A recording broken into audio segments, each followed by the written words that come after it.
Tell me where do I go? Tell me where do I take us? Your heart is starting to slow. May the water be safe.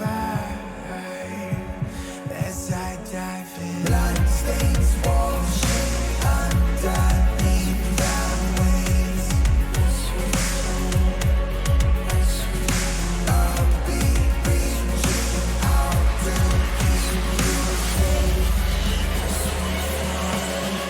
As we fall, I can't hold on much longer. We're drifting down to the other side. Try to pull us under. Keep holding out for the other side.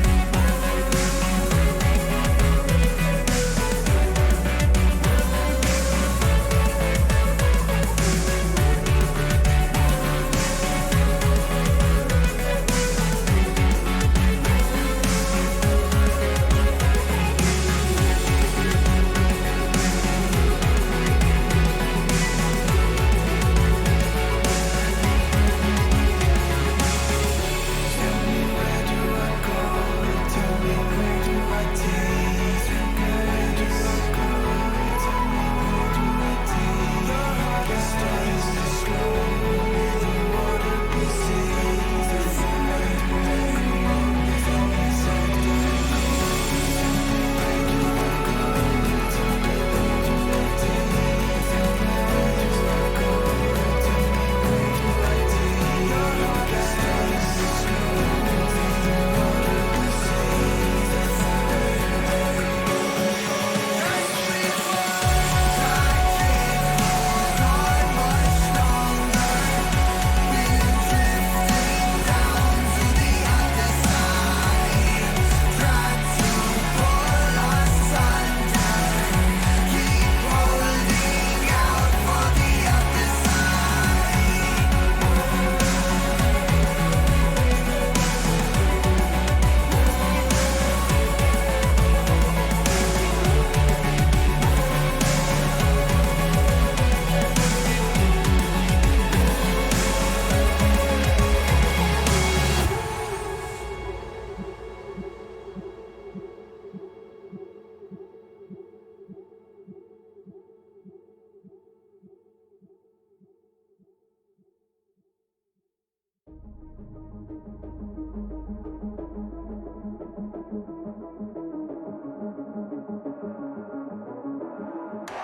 Welcome to the wild, no heroes and villains. Welcome to the war, we've only begun. So pick up your weapon and face it. There's blood on the ground, go and take it. You get one shot to make it out alive. So higher and higher you chase it. It's deep in your bones, go and take it. This is your moment. Now is your time, so prove yourself and rise, rise. Make them remember you. Rise, push through heaven. Rise, rise. They will remember you. Rise. Welcome to the climb up, reach for the summit. Visions brave, the one false step lead the end. So higher and higher you chase it. It's deep in your blood, go and take it. This is your moment. Take to the skies, go. Prove yourself and rise, rise. Make them remember you. Rise, push through heaven. Rise, rise. They will remember you.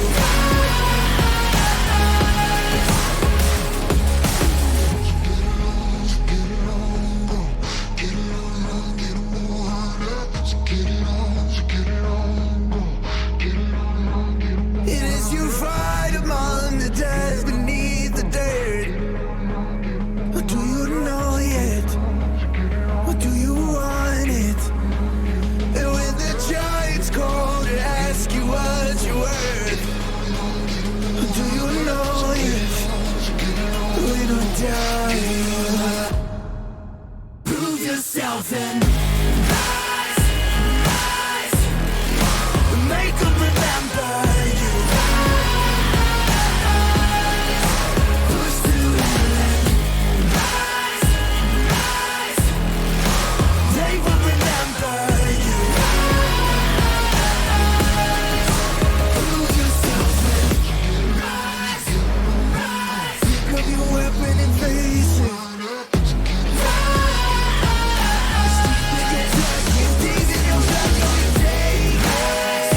Tell me where do I go?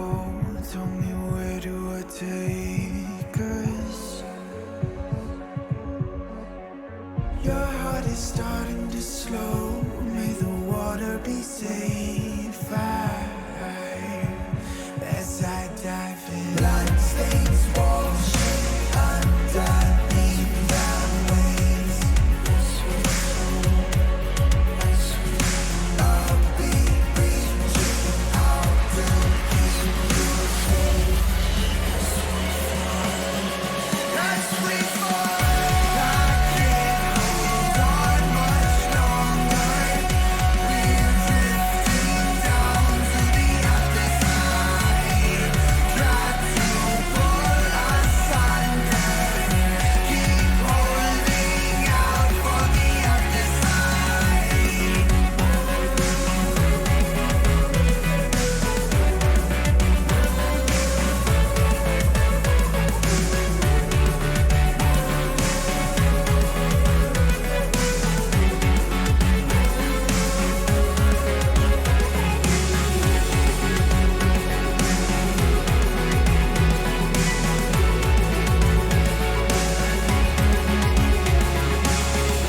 Tell me where do I go?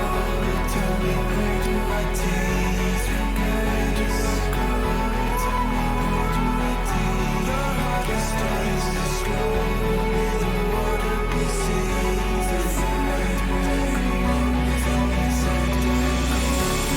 where do I go? Tell me where do I take? Where do I go? Tell me where do I take? Your heart is starting to slow. May the water be safe. As we fall, I can't hold on much longer. We're drifting down to the other side. Try to pull us under. Keep holding out for the other side.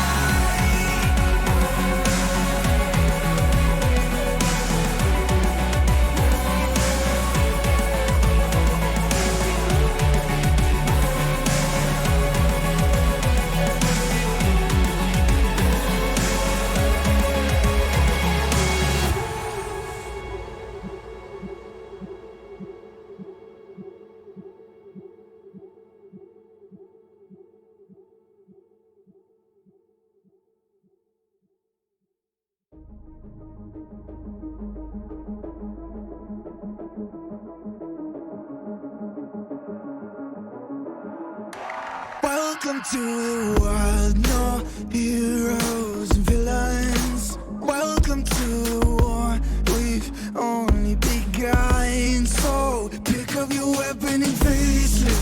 There's blood on the ground, go and take.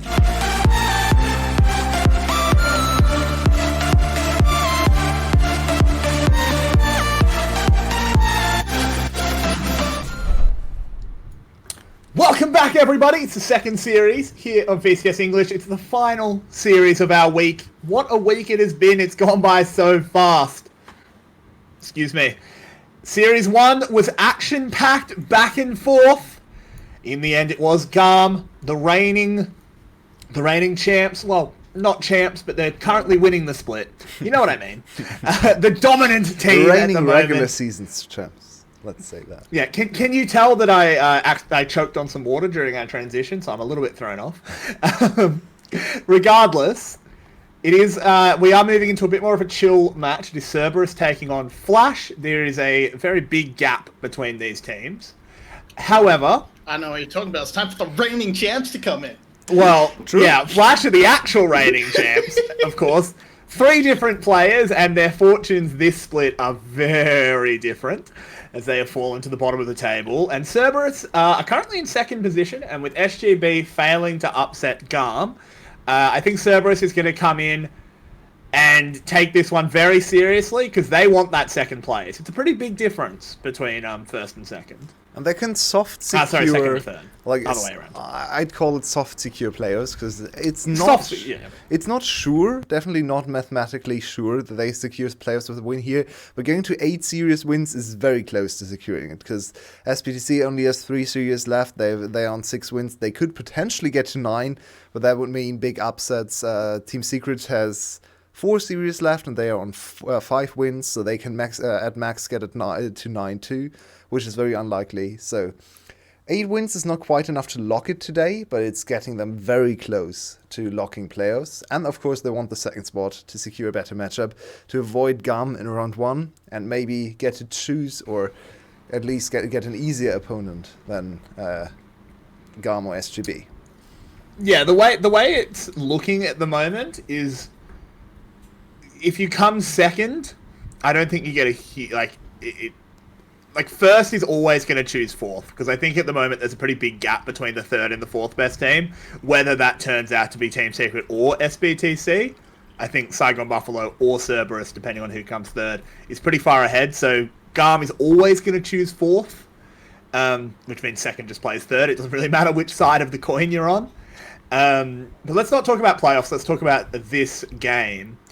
As this Flash is on a resurgence. They obviously have had a very bad split, but in the last few weeks they have been bouncing back.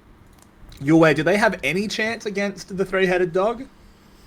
I feel like the matchup is really not great for them, because Cerberus is known for team fighting, known for taking it slowly, going to the late game, and the easiest way to upset a team that likes to go to 34, 35-minute games, the longest game time, is to dominate early game, and that's not what Flash is known for, so I feel like Flash is just going to be the worst Cerberus. So they can hope for a slump from Cerberus's carries maybe, and then they can just win on the day because they're a very similar team. But for me, coming into today, it just looks like the same team playing against itself, with just Flash having the worst players and the worst synergy in late game. Looks a little bit like Cerberus playing puppies, their own academy team. Because, I mean, part of this Flash resurgence has been the bot lane. DivKid has really stepped up in the last few weeks, and we've seen that DivKid diff, but Artemis is the best AD carry in the league, and by a while as well. Marby, how do you see Cerberus just closing this one out? Where are the big skill gaps? I would really say the only ginormous skill gap is the support position. And that feels weird to say, but Paulette has been one of our worst players this split. I think DivKid is good enough that despite Artemis being really, really solidly the best ADC in the league, he's not that far down. I think Yoshino is better. I think Parquet to Yado might be second place, but I think both supports from Cerberus have shown really good performances. Paulette occasionally gives us the glimpse of the best support in Vietnam, but for the most part, he's been the worst, which sucks. Yeah, and so I don't think Flash has too much of a hope unless we see a really high-performing Paulette, or they just throw it to the wall and chaos happens. And we do head into champions like Cerberus. We'll be starting out on the blue side with a set ban. Set ban's very common against Flash. It is one champion that Paulette has been able to perform quite well on. So taking it out makes a lot of sense. We do need to see with Flash if it is going to be Parquet starting. I think it should be. He has been on an upswing as well. But I think you never know. That 1 week. Yeah, I agree. I feel like it was just that 1 week they brought Stark in to try and steady the ship. But Parquet, got himself together very nicely. Seraphine, Zoe, and Thresh are the bans to continue. Seraphine banned by Cerberus. That's interesting. Maybe indicating that Ron OP is playing today, because Seraphine is they want Tristana. Yeah, Seraphine is actually Hugh Barr's most played champion, so it's surprising to see them ban it away on blue side too. They could have first picked it, but yeah, Tristana's open. Tristana, very strong pick, and Artemis is absolutely insane on the champion too. I understand why Flash wants to ban out the Zoe. It's obviously a very strong champion for Yado, but you put yourself in the position where you either give up Tristana or Hecarim, because they only have that one ban left. I mean, I hate saying, oh, Cerberus has navigated this so well and talking about the meta because it's the VCS. They might not lock Tristana here, but you'd have to think they will. Yeah. Nope. Okay, they go for the Lilia instead. That seems reasonable. Meliodas has a lot of comfort on this Lilia, and they think our bot lane is just better. It doesn't matter what div kid picks, but Meliodas has been one of Flash's best performing members, and we want to make him a bit less comfortable. I don't think the Graves is the way to go if you are Mr. Meliodas, but it never is. I don't know. Why with the first pick? Yeah, Tristana is definitely the correct choice. There we go. Thresh is banned, so that makes Tristana even more potent. I think you pick Rel here. Rel is open. Yep. You just go Tristana, Rel, and hard win bot lane. So yeah, that's a huge rotation out of Flash. What can Cerberus even come up with? I kind of expect the Rosaya Arcana response here. Yeah, maybe an... Arcana would be good. Oh, okay. Come on, guys. Why? So they're gonna go Xayah Rel, or Kai'Sa Probably Rel. Kai'Sa Rel, yeah. More likely. And that's just really strong pickup for Cerberus. If they don't go Rel at the very least. Come on, guys. Come on, guys. She's still cracked. Yeah, still a super strong champion. Yeah, I think you go Kai'Sa Rel.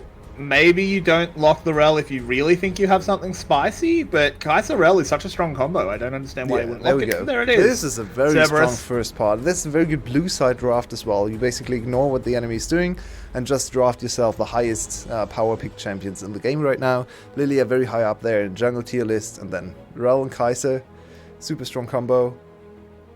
Okay, thank you. Do not give me that ugly... Kha'Zix would be weird considering a Graves is already locked in, but the Gragas, very good flex between top and support. It has been one that Paulette has had good games on, but he's also completely run it down on Gragas, so flipping the coin.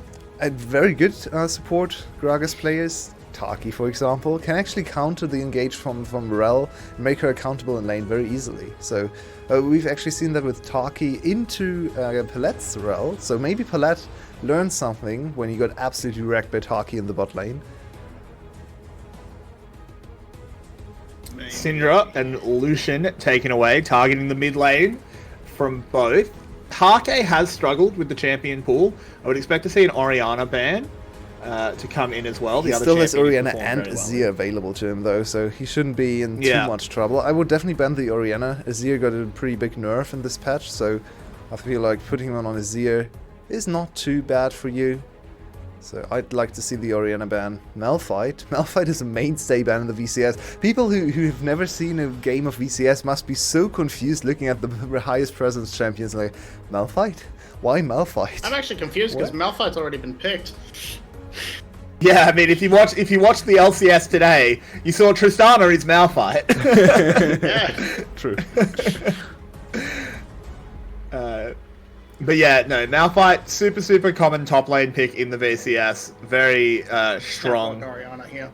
Yeah, save the counter for Yoshino, I believe, would be the way to go. Though Gnar is a curse that will never go away. It's true. He may end up baiting us into. Wait, you don't like Gnar? I really like Gnar. Watching Gnar is so cool. I don't mind watching Gnar, but I hate blind pick Gnar. I think Gnar is often a very lazy pick, which I don't like. He's kind of like Lee Sin has been in the past. I don't know what to pick, I'll just pick Gnar. Yeah, but he's a good blind. I think he makes sense as a blind pick.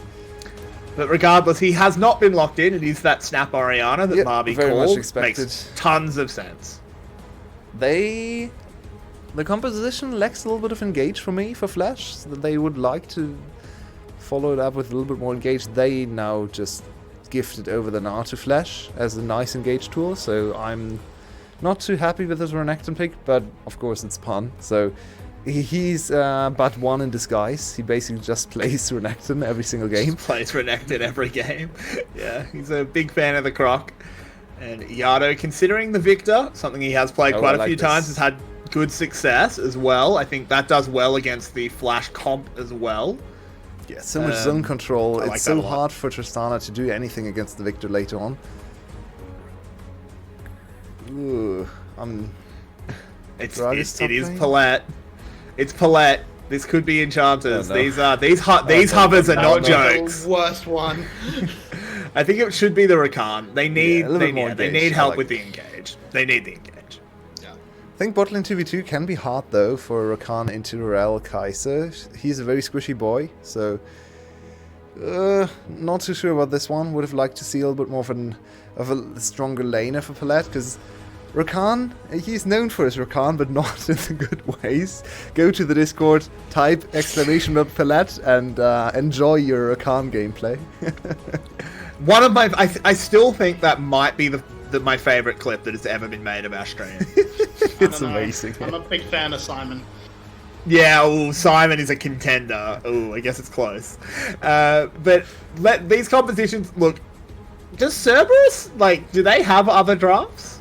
I mean, no one is testing need them, them. so why would they Yeah. ever do something It's else? true. It's It, bread like, and butter. It's just very textbook, and it works. They are 7-3 and playing against one of the worst teams now. So why deviate if you don't have to? Yeah, I mean, that response makes a lot of sense from you. We all know what you do to butter. As Marvy, they- what's your opinion? I think with Cerberus, their composition setup has so much redundancy in this meta. There are like 10 good engaged supports. Your ADC doesn't actually matter what you're picking. There are tons of control mages you can pick. Pun can go tanks or Renekton, it's fine. Or a Gnar if you get desperate. And then Zhu Hao farming jungler, it's fine. They have so much redundancy in what they can pick that they always end up with the same comp. You don't have enough bans to push them off it. Yeah, and their It's a style fair is point. just very adaptable too. They are playing the most textbook style of League of Legends anyone has ever tried to play, right? It's front-to-back team fighting with big front lines and two big carries in the back line, so very hard to really attack this kind of style. It's a And glimmer of Marby- season 5 and season 11, but And I Marby, think it's going it to be might be- Cerberus. I'll just give it to you there. Easy. Fair enough. I was going to say it might be a little bit redundant to ask you, and you made it pretty clear that it was. Cerberus is the call from the lovely Marbinogi. We'll talk to you again later. Why are we looking at mid lane? Just observers, I'll give you a free tip. Don't look at mid lane in this matchup. Nothing's happening. What are you talking about? It's a thrilling back and forth between Control Mage number 1 with Phase Rush and Control Mage number 2 with Phase Rush. Look at these summoner spells. They are ready to go. They're loading into the game with Exhausting Ignite ready to go, just like in the last game. Solo kills left, right, and As center. as a minionophile, I don't want to see them die, and that's all that's going to happen in that lane. It's going to be an absolute slaughter of the minions. Free the minions. It's not fair. Double It Phase is Rush, control double mage versus control TP, mage. mid lane. it's such a handshake into we are not going to do anything. Let's enjoy our CS. Ooh, hello, Ron P with a bit of a catch, surfs in, but Palette dives away. How does Rakan in Rel match up? Because it is something that's picked fairly often, but I mean, Rel is a very strong champion your way. Yeah, Rel is just so much more tanky than Rakan, so Rakan never really gets to choose his fights. It's quite easy for him to get away from Rel, so usually Rakan's just going to scale in this lane, trying to sustain through it, maybe try to set up a gank or something. Okay, Ooh, they forced and there's the flash an though. instant flash. Div Kid incredibly scared of That's the all so this potential. lazy to not respect the re-engage. It's so slow too. You should never fall prey to that. That's now very scary for Divkid. He has to be on top of his game with the W, because if he ever messes up his W timing, he's insta-dead. Like there's nothing he can do. Yeah, he dies extremely fast. As Pun did get the first push in towards the tower from Yoshino, but Gragas, of course, very, very safe. Yoshino, one of the best players on Flash.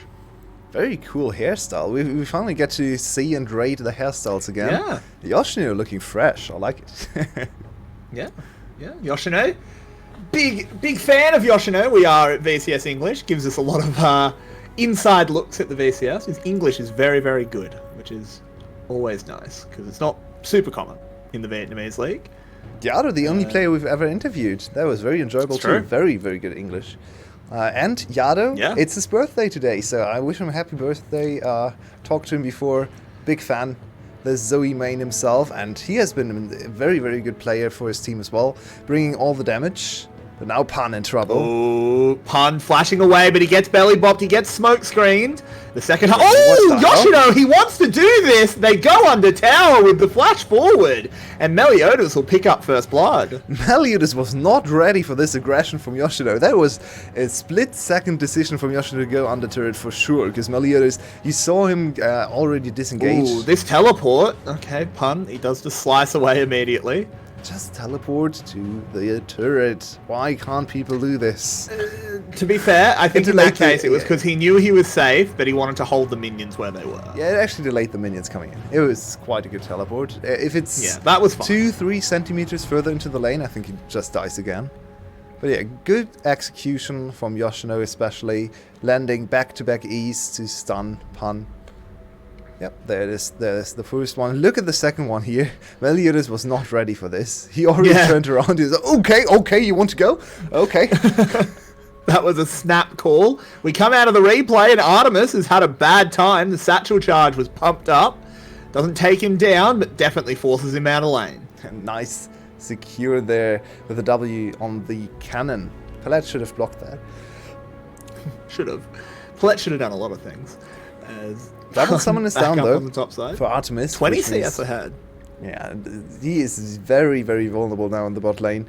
It's still Tristana. Tristana can engage for the Rakan too. And if Tristana goes first, the Rel is probably going to focus on Tristana, so that opens up a nice target for Palette to then get the free engage, because it's very hard for Palette to engage first into Rel. So this lane for Artemis is super, super difficult to play now. No heal, no flash. He just has to stay back and farm. We know he's a very good farmer. He's very good at just getting to his item spikes, whatever the game state, even from behind. But yeah, this is not what Cerberus hoped for with their star AD carry. Yeah, Yoshino, as I was alluding to, is a little bit down though, despite getting that assisted kill. The cull pickup for Pun is interesting. He's basically saying, okay, you killed me, I have no kill pressure on you now, you get a head start in itemization, so there's no way I kill you if you don't hard end the lane, so let's just accelerate the lane with CS, because you also can't hinder my CSing, so I think it makes sense. Puts a little bit of a timer on this. Okay, this is an interesting fight. Rel's Yeah, they found the Rel. She's not on her horse, so is very slow to walk away. The Graves just pinging shots in. Still the best walking animation in the game. Yep, she's had an accident in her pants, but she can't go home and change yet. They should just change the pants to her horse. I'm not sure what that tells you about the horse, but you know. Ooh. we should drop the topic. Parquet very low there. I'm not sure what happened. It was just the Chaos Storm being used, but Meliodas with a good cover, making sure Yado can't push his luck any further. Would be a nice birthday present. Get a solo kill or two, but Victor versus Orianna. Don't think so. Look at the items too.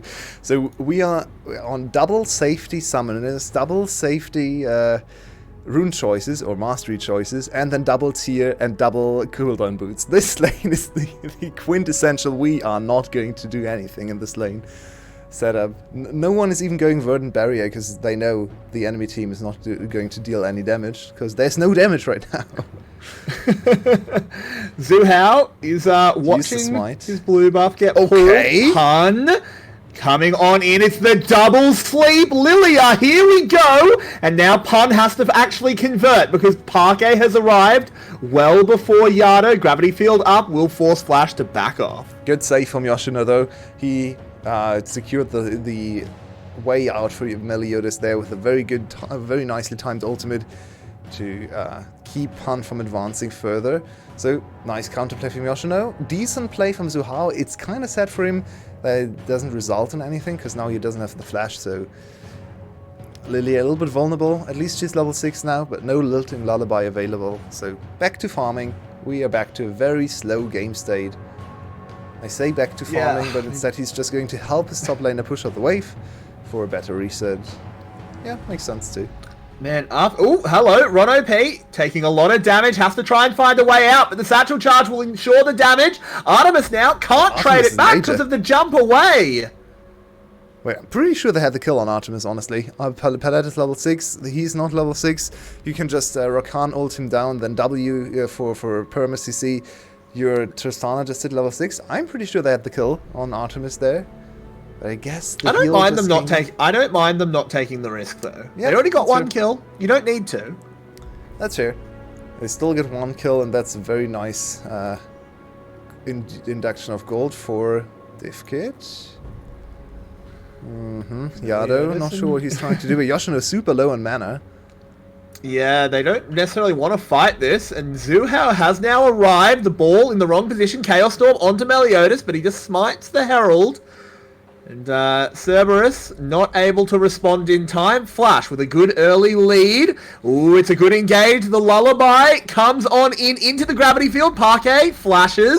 Can Palette zone? He can! It's a lovely, lovely duo there from Flash.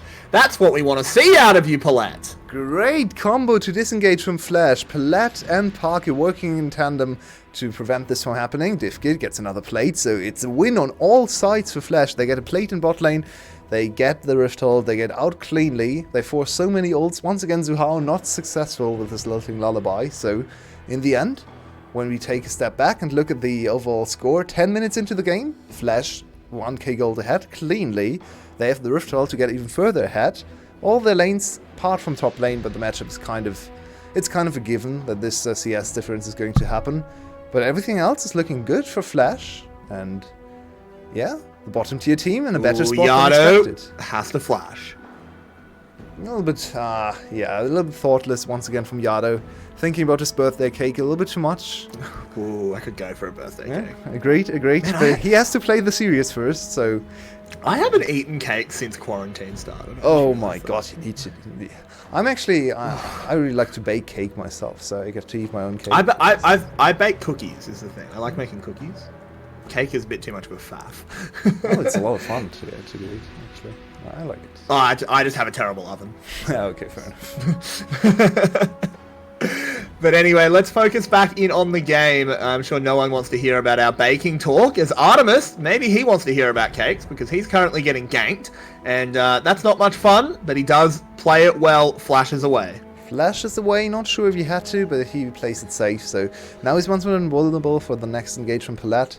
No flash for Palette though, so should be able to avert anything from happening there. Cerberus is really trying to slow down the game, trying to farm it up, but Flash... with the acceleration, the game is in their favor quite heavily, and now with the first dragon, there's nothing Cerberus can do about this one. So yeah, Flash just looking solid, and we talked about these two teams being very similar, very slow teams, focused on team fighting in the late game. Flash was the best team fighting team, they won 2 titles back-to-back last year. It's a new team, they're not quite as strong in lanes, they can't just stand up to everyone in laning phase like they did last year, where the early game wasn't great. They still fell behind against GAM in early games, for example, in the finals, but they were able to weather the storm more often than not, and able to come out ahead with better teamfight coordination. So now's the time for the new Flash roster to show us that the likes of Yoshino and Palette still know how it's done. Yado, he's in a lot of trouble as Palette playing a little bit Tarky-like everywhere on the map, and Parquet will pick up a kill. And there should be another kill for Artemis. Oh. Yeah. Oh, The that hell looked a bit was weird. that? It was Buster All Shot against and odds, yeah. Killer Instinct being... Yeah, they got pressed at the same time.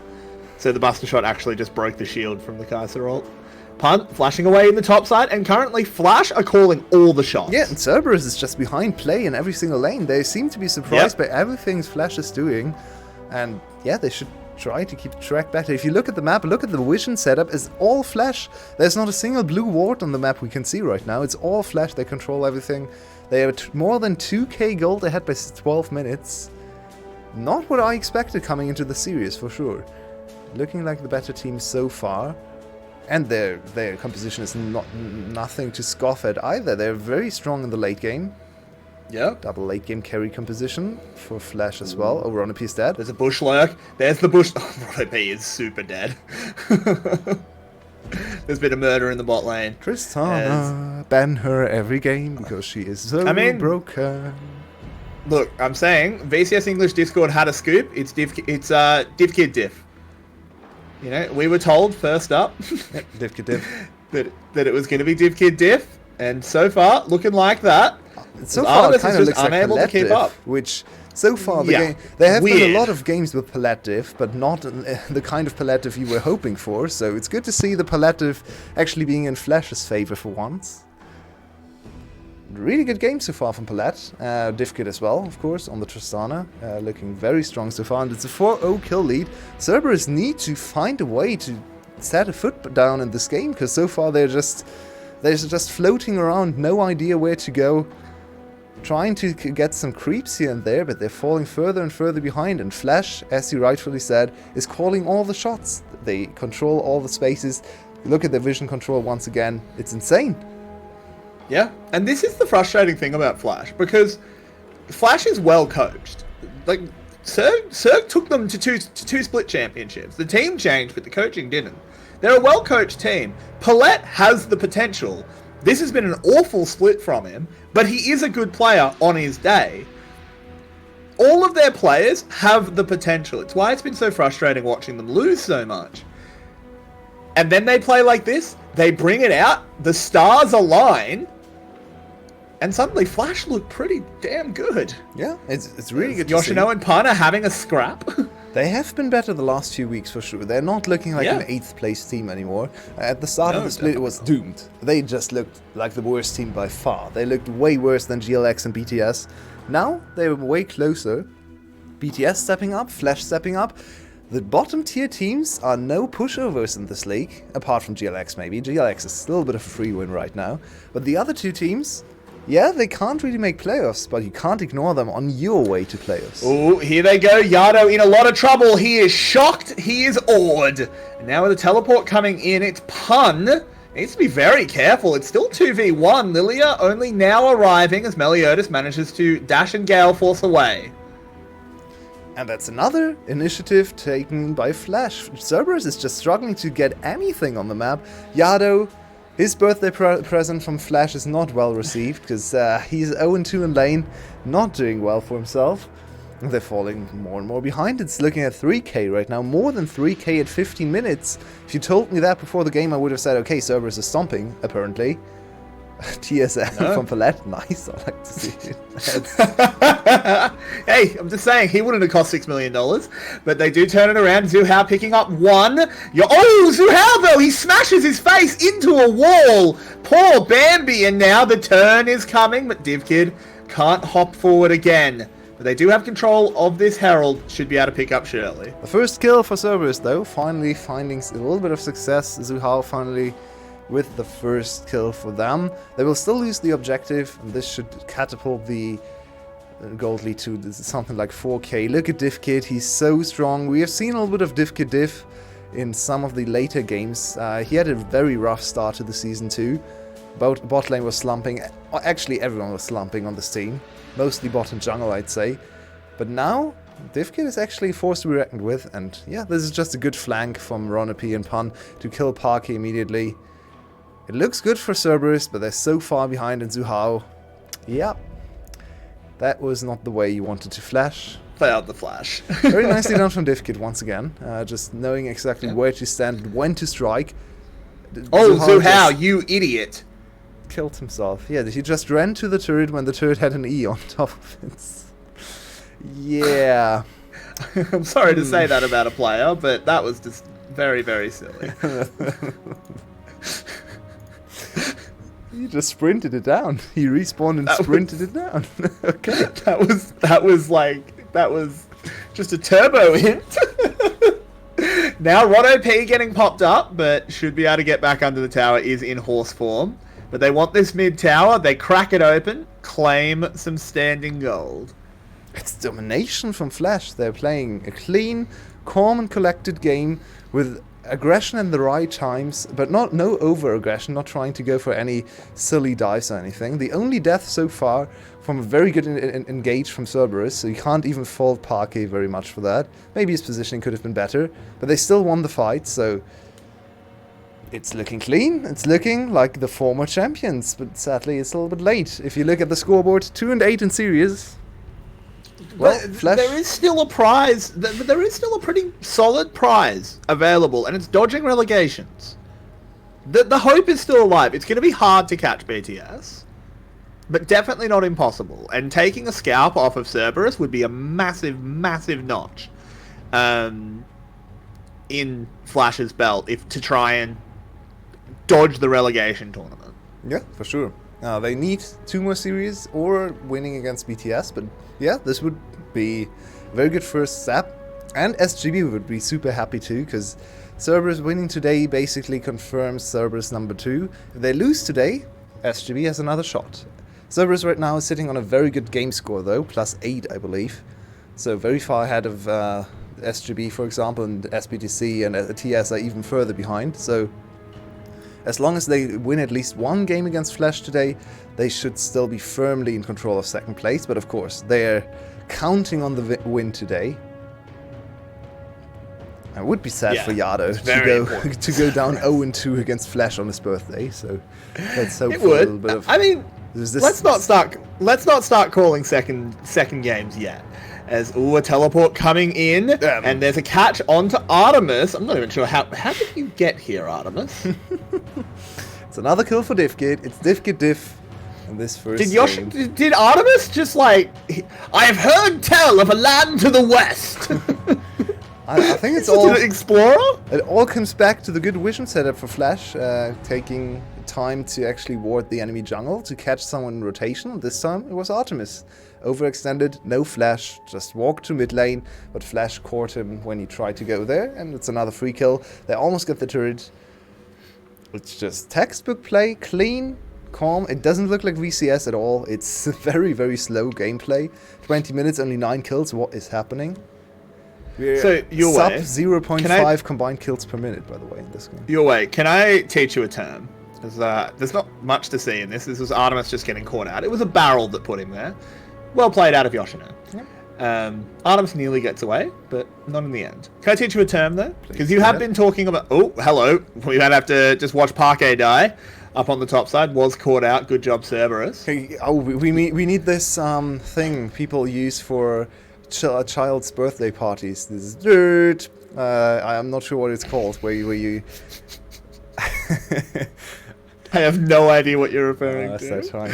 But the term I was going to teach you it's like a paper trumpet thing. Oh, like like the blower things. Yeah, I know what you're talking about. This was just Parquet getting caught out, but I'll teach you a term. It's from the fighting game community. It's called a happy birthday, so we'll have to see if anyone can pull it off. It's when in a fighting game, like a Street Fighter style fighting game, you can call in characters to assist, and if the opponent lands a combo perfectly timed, you can actually catch both of your opponent's backup characters while they're assisting and kill all 3 of them at once. Okay. It's called a happy birthday. That's called a happy birthday.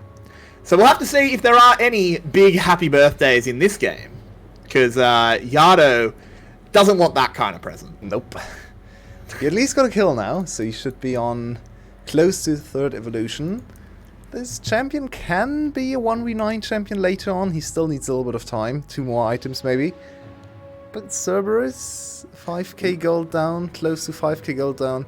Maybe they have 1 more fighting chance for the next dragon or something. So yeah, it looks pretty dire here, because the team compositions are pretty similar. Both want to team fight, and whenever team compositions are similar, a gold lead means that much more, because there's no angle to outplay the opponent if they want to do the same thing, and they are just stronger because of item timing. So it's a hard comeback to make work for Cerberus in the end. But they are a very good team. They are a very good team, and especially good at late game team fighting. I definitely don't want to write them off. Meliodas makes himself known. I'm still not convinced by this Graves pick. I know you're not. He's there. I know you're not convinced by the Graves. He loaded into the game, news to so anyone. good job. He did. It's good. I mean, for the VCS, getting past Champ Select, it's an achievement. Hey, we have to praise the VCS though for this week. I was a little bit scared coming into the week. The setup very different again, right? Going back to the stadium, and it has been super smooth. Oh, that's a big swirl seed on 2 members. They don't pull the trigger on the lullaby though. They know they away. weren't close enough. But it stops the Baron pretty much. It should be a very easy dragon now. Flash wanted to go for the Baron as a bait to bait the fight, but very good swirl seed. This should now be Dragon stopping the snowball and buying more time for Cerberus to get to items. So, very good passage of play for them. Nice. That flash really, really mattered there. Well, I mean, channeling the Hex Flash kind of threatens something, so even if you just Hex Flash on the spot. The Mountain Drake picked up a bit of resistance for Cerberus, but Paulette wants to go in, but only finds Ron P, and Rel is not the target he wanted. So in the end, it is just some Rakan resources burned. Yeah, he used Flash, so now his engage is not as potent on the next fight. Still has Flash, but Flash without ultimate. Pun, what are you doing? Pun is diving in, getting taken very low now. Divkid's been found though, 2 for 1. Zhu Hao gets one back, and oh boy, this is where Flash might break it apart. Sorry, be broken apart, I should say. Yoshino and Paulette on the hunt, but Zhu Hao doing a good job slowing them down. Can they catch this low health Ron OP? They cannot. Cerberus fighting back. Cerberus won the fight. They had no right to win the fight, but I think a little bit of mispositioning. No Flash available for Divkid. Oh, teleport. Oh, it's gonna... Paulette jumps away out of Ron OP's turn. Yoshino, he's very tanky. Parquet's the damage. He's here as he's trying to bear down the ball. There it is. Paulette dives forward over the wall, but they can't get anything done, and Cerberus evacuate. Still decent positioning on Baron. They could just sprint to Baron and try to get this one. No, doesn't seem like Flash wants to do that. So in the end, it's Parkis teleport traded for a Flash on Artemis. An okay trade. Two flashes. Yeah, 2 flashes. That's actually a pretty good trade because Orianna TP in the late game doesn't really do much. So why do they succeed in this insane engage? So Divkid just Yoshino whiffed the barrel. At 2, and then very good engage from Ron OP to secure the kills on the 2 carries. So it was a super risky engage, kind of a Hail Mary. High likelihood of misfiring or going very awry, but and ended up giving Cerberus even more time. So Cerberus fighting back, still 4k gold behind, but they were 4k gold behind 10 minutes ago. So last 10 minutes doing well in their favor. Flash starting up the Baron, and this is something you mentioned, is that since the teams are playing very similar comps, the angle of attack is hard, but Cerberus do still have the angle of superior shot calling. But right now, the macro timing... Oh, there it is! The triple swirl seed into the lullaby. They're just going to try and blow Divkid up. They do it successfully. Now they've just got to find Parquet, but it's a double kill from Meliodas. Graves is the best champion in the game. And Yoshino now re-engaging. There's the shockwave. It's only on to Pun, though. Parquet having to play this one very cagey. Paulette dives in, knocks up the croc. Now Zhu Hao, he's squishy. He's isolated. And Cerberus are being melted away. Happy birthday, Yado. Have your team get niced. That should be all she wrote for this game. Flash now in a commanding position once again. They faltered a little bit for the last few minutes. They got out team forward and the engage was crisp from Cerberus, but now they find the way to fight back. They're still so far ahead. And that was, I believe, a double Q explosion, the collector execute from Meliodas on the back line. Yep. That's why Artemis died so quickly. He did a little bit of a Slater there, I believe. Let's see where he... Oh, it's actually Yoshino catching him. Very nicely done. Yoshino actually putting him into the wall, so Meliodas was able to snipe him from over the wall with his ultimate. So very good coordination. Yoshino, we know he's a great team fighter on tanks with his CC. His laning phase has been sus this season, but yeah, his team fighting is still crisp. And then it's just cleanup duty from here. The game should be in the books. We're at a 10k gold lead. And I feel like we might be heading to a 6 game day today. Very possible. Might still be a 5 game day. Never know. Flash 2-0 is, I mean, Flash are playing really, really well. They are. Like, Paulette and Yoshino are champions. That's the thing, is when they play at their peak, they're incredibly good. The rest of the team, they were a bit more iffy, and they've been iffy this split. Not to say that Paulette hasn't, but they're not the champions, is my point. But Divkid, stepping up massively. He's 6-2. Parquet, he's got a champion puddle, but when he's swimming in that puddle, he looks pretty good. And Meliodas on the Graves is executing it really well. Flash are legit. You can't sleep on them. Yeah, I think this is what we all expected from Flash. Palat and Yoshino, the big team fight playmakers.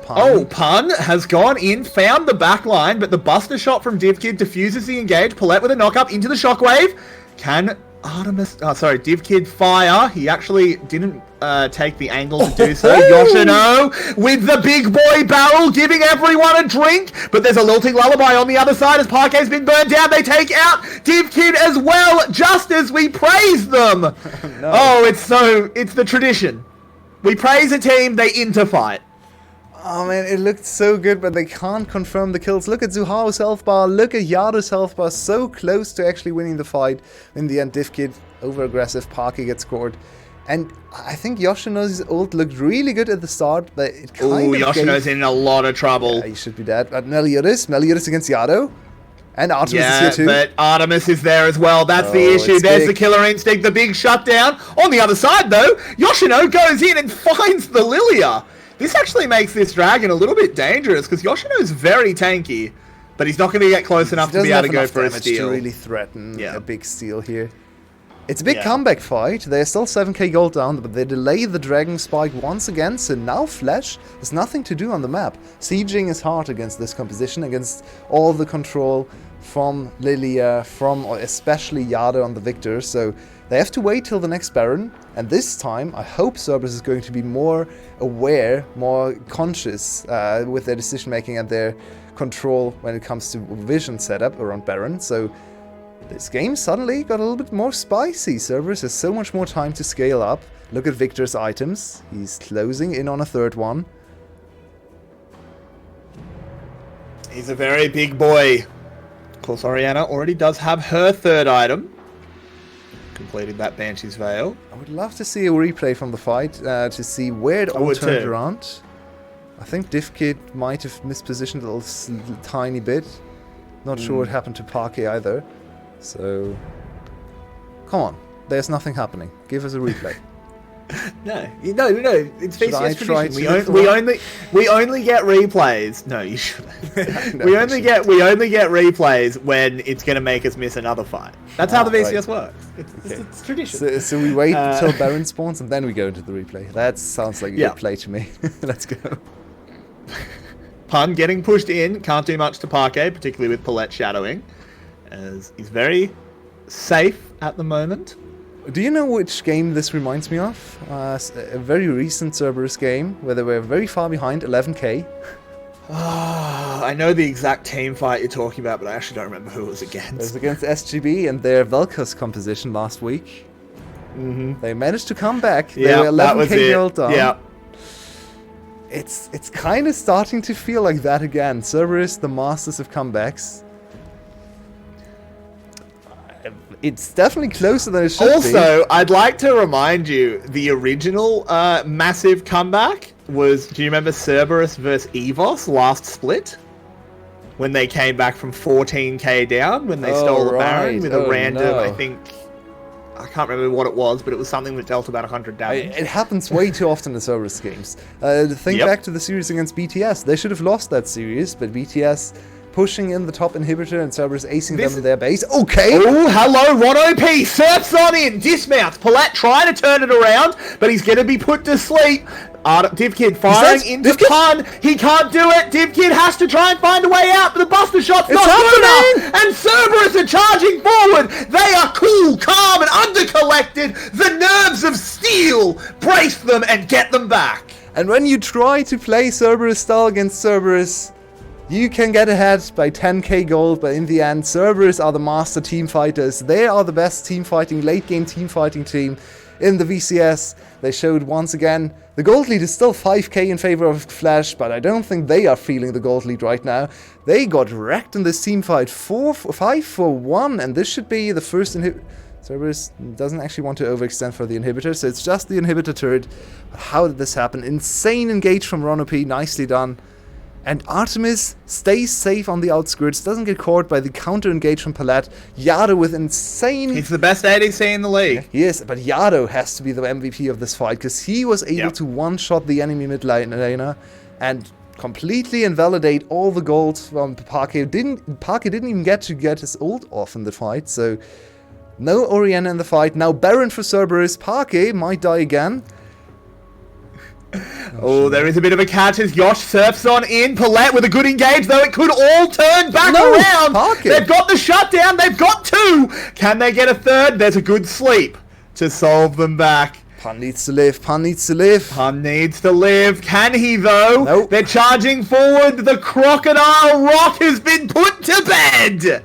And suddenly, you said we were only at 0.5 combined kills per minute. This is the VCS. The blood will flow. What's happening? And Artemis is coming in, taking inspiration from He's the dead? main man, Slater. Game. He's dead. Zuhao, the only one left on the map. And Flash is going to come in and take this game 1. It was back. It was 4th. But in the end, I play-by-played over some Flash Yoshino. What is happening? What? They just won the game in the last team fight, then they run at Baron, and for some reason Flash gets the perfect engage. Great teleport from Yoshino from behind. Artemis throwing his life away to try and salvage the game, but to no avail. Flash win the first game, and what a series of team fights after a very slow start, where Flash just dominated the early game. And Cerberus lose. Cerberus lose game 1 against Flash. We're in for a spicy one, surprisingly. It's a good game. It's a good... Oh my god, I almost said game of days again. It's a good day of games tonight for sure. This second series living up to the first so far. We'll be back in about 10 minutes. We need to catch our breath and recollect ourselves. Grab a drink, but don't go anywhere. You know you want to be here for game 2 of Flash taking on Cerberus.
Tell me where do I go?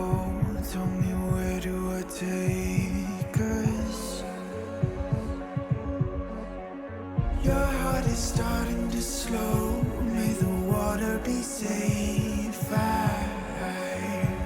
As I dive in, bloodstains washing underneath the waves. A beat reaching out to keep you safe. As we fall, I can't hold on much longer. We're drifting down to the other side. Try to pull us under. Keep holding out for the other side.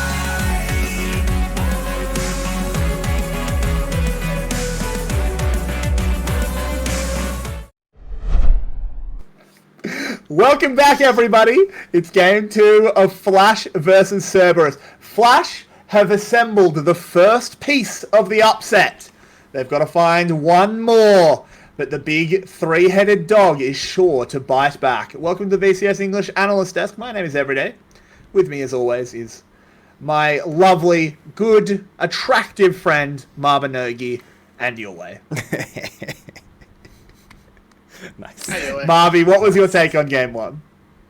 I thought we saw the Buffaloes play the last series because we got a bit of a flashback from Fong Vu there with Melly and Paulette killing it in the early game, just running the map, completely putting Zhu Hao to shame. Very disappointing, very just interesting performance out of him on the Lilia, and First we pick, did by the see- way. First pick Lilia. first pick, by the way. Yeah. Ay, ay, ay. It was rough from Cerberus. We saw uncharacteristic mistakes from Artemis in the early game. They still had late game team fighting pretty down pat because they were able to win a lot of these fights and then get back into a position where it looked like they could win the game. But in the end, they lost one, and that one was all Flash needed to run it down. Yeah, very true. We head into the champion select for the second game. Flash now over on the blue side. Could leverage something with that. We'll have to see, as Thresh is going to be the first one removed. Your way, how does Cerberus bounce back in the second game? Jungle focus needs to change. Zhu Hao did not look very comfortable on the Lilia, so put him back on Udyr, put him back on Hecarim, whatever. Even Trundle, he was always a good facilitating jungler, so I wouldn't mind the Trundle or the Rek'Sai even if he wants to go for that. Very good Rek'Sai player.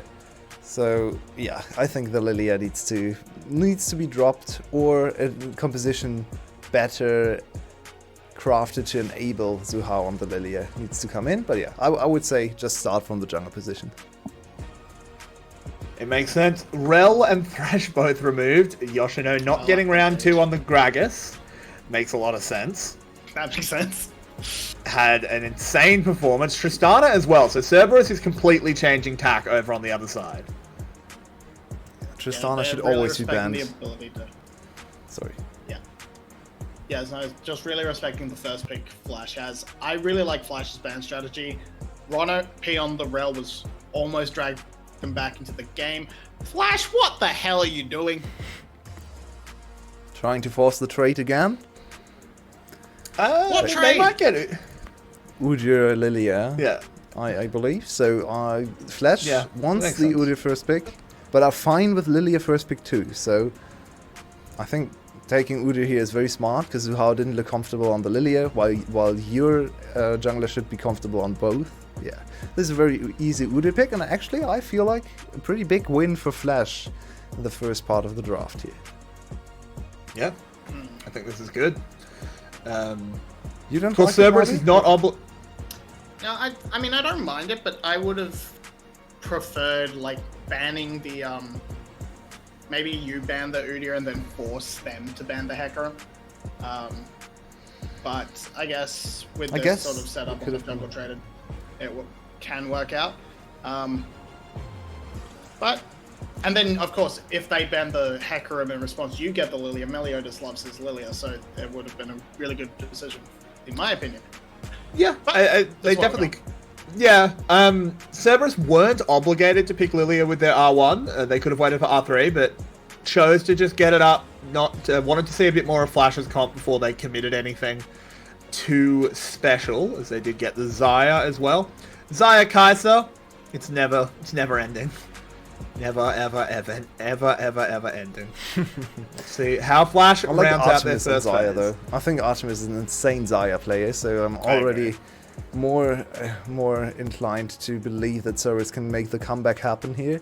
Parquet once again gets its Orianna. He talked about his champion Puddle, but apparently he's just allowed He looks great. to stay in that puddle forever. So as long as he gets Orianna, I have confidence in Parquet to perform as a VCS A-level mid laner for sure. They've just picked Ryze into Orianna. Yay again. I don't know what's happening in scrims, but these VCS mid laners seem to like this matchup quite a lot. I mean, the matchup in itself is not that bad. It's fine in lane. But late game is so It's hard fine. to play for Ryze. We saw this in the first game today, right? Where Ryze was struggling so much. Or was the second game? The second game where Carti had a good Ryze performance, which never really could First game. do anything in the team fights. So First game. Cerberus now support and top lane are still missing. You could flex the Ryze to top lane. We haven't seen it in VCS, but it's a possibility. Nah, You also have bans. to consider I feel like Pan. it's just going to be a Renekton here for Pan. Of course it's going to be a Renekton for Pun. Just play anything It's else. always a He Renekton plays for Pun. Renekton every game. Just rename to but- Bot 1 already. Come on. He retired. You can have the name. If Flash really wanted to do something spicy on the engage, they could go for sort of a Camille Galio if that Renekton is locked in. Put the Galio at the support position. See, it gets them that little Ooh, bit extra engage. Renekton ban. I like that. That's a good one. Force Pun to do So it's something else. probably a Scion pick for Pun then. He looked good on the Sion too. Or an so Ornn. I wouldn't mind it too much. Looks really good on Sion the is 3 times the champion Ornn is. I have no idea why VCS is going back to Ornn when Sion and Cho'Gath in the meta, who are just better at everything. So, yeah. I like the Sion here. Chuggers, come on. Come on. Come on, Set. Come on. I'll take Come a on. Set. Set is very strong up against Sion. I take his. Ivan Hover. I take his Ivan. Come on. It's not going to be Ivan. It's not going to be Ivan top. That's been pretty pushed out. I think Set makes a lot of sense. It's great against Sion. It's just It's gonna Set be support though. Yeah, Palette is a Yeah, very of good course set it's set support support. player. So, yeah. Yeah, Why no not question. both? I mean, it's- Set, pick, Yes, yes. Yes! Oh, he's called it? No. No. All right, let's just figure it out. Let's just wait and see. Cassiopeia would be very strange. It's a Chambeth. Aatrox would be very boring. Ah, come okay, on. we're going boring. The Choggers. He had the Choggers. Sad chug noises.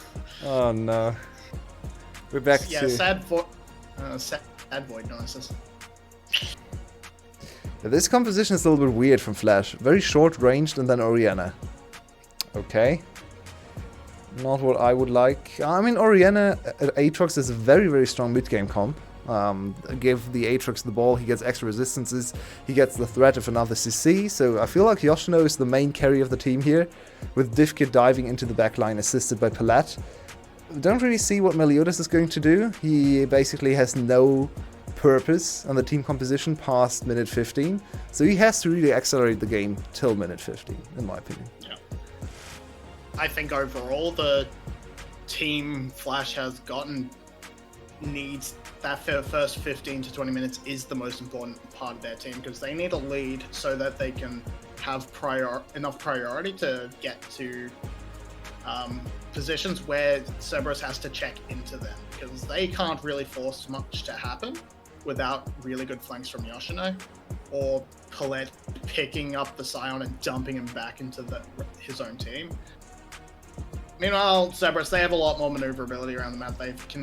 They can pick fights with the Ryze ult if they get desperate. They have Scion. It should all be fine for them. And I think because of that engage advantage, Cerberus should be able to find a lot of good ways into this game, and I will predict them Makes a Actually, lot of I'm a bit sense. early on my Ahead of schedule here. You are The prediction. very ahead of it. Yeah, I saw the Marby, screen movement, I Marby, thought you it was keep going doing to- this. Marby, you keep doing this. There's a reason I prompt you when to do it. It's because I know when to. Stop. You're stealing my job. You're stealing I my was job. just on a roll. Sorry. Well, stop your roll. Hold it. Okay, I no do- dramas. I do think one thing to keep in mind is there might be a little bit of difficulty executing damage. Again, as Marby said, if Flash are first to objectives. And that's one thing we're very skeptical of in the VCS. We'll have to see how it goes. Flash was Marby, very you've already made- impressive when it comes to that in the last game. So if that True. tells us anything about their current form and their current macro understanding, that bodes very well for game 2. If that's their win condition. So yeah, could see them completing the upside. It's not the composition I would have hoped for to really put Flash ahead, but I think a lot hinges on Yoshino's performance here and how much Meliodas is able to accelerate Yoshino. If he gets to 2 items uninterrupted, maybe even accelerated, then I can see a very, very strong teamfight advantage around Dragon, around 3rd, 4th Dragon, with the ball combo and Yoshino on an unstoppable Aatrox from the top lane. Yeah, we'll have to see. I'm hoping for some big showstoppers. Paulette picking it up as okay, very aggressive. Just going in and breaking. What, Paulette? Calm down. I guess there's no punish, so doesn't matter. Just go in, have a good sticky beak. Exactly what Zuhao's doing, as he will pick up that blue buff and move on to the Gromp. It gives them more intel, right? They know exactly when the blue buff is going to be finished. They know exactly what is going to happen. No sneaky, how's it called again? Fake leash, right?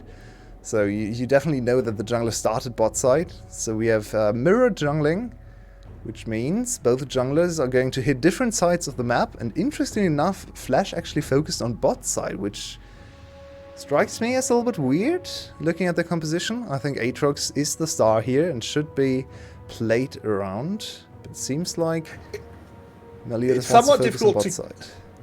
Not super easy to kill the Scion with Udyr Aatrox In the early game, it's though. actually possible, though. He's pretty squishy before he gets a little bit of HP. And you have good CC to poke him down or to engage the dive, so yeah, I don't really agree with this start from Flash, with this opening. I feel like this makes Yoshino very vulnerable in the top lane. Let's see if Zuhao can make it count. Good ward, though, if you look at the top side. Yoshino very aware of what's going to hit him.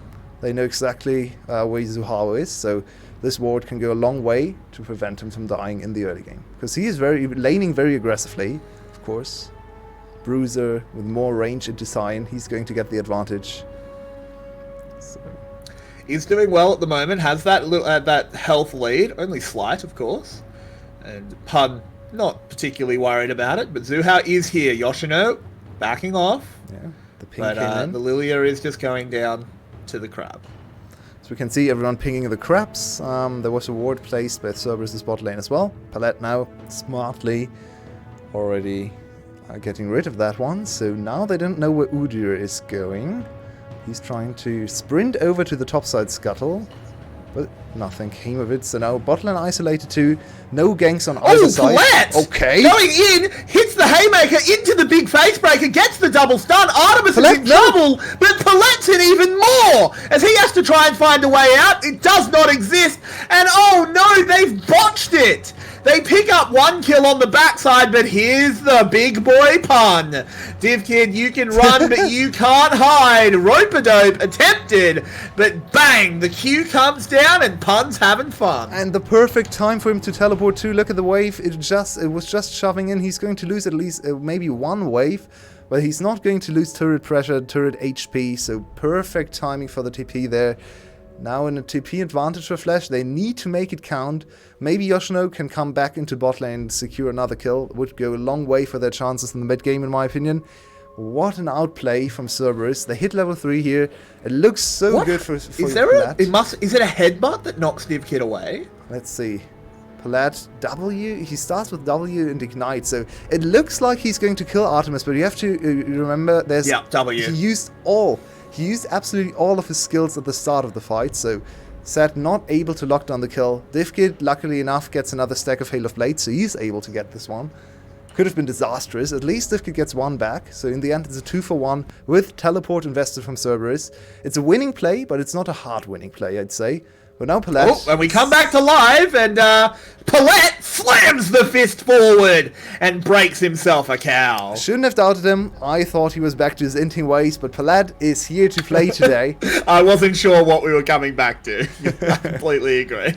And now Meliodas coming in onto Artemis. We'll get that stun, but they're just immediately changing tack. Flash bear slap onto Zhu Hao, but there's a lot of movement speed. Palette has gone down, and it's Flash of old. They're back to the circus as Palette just dies.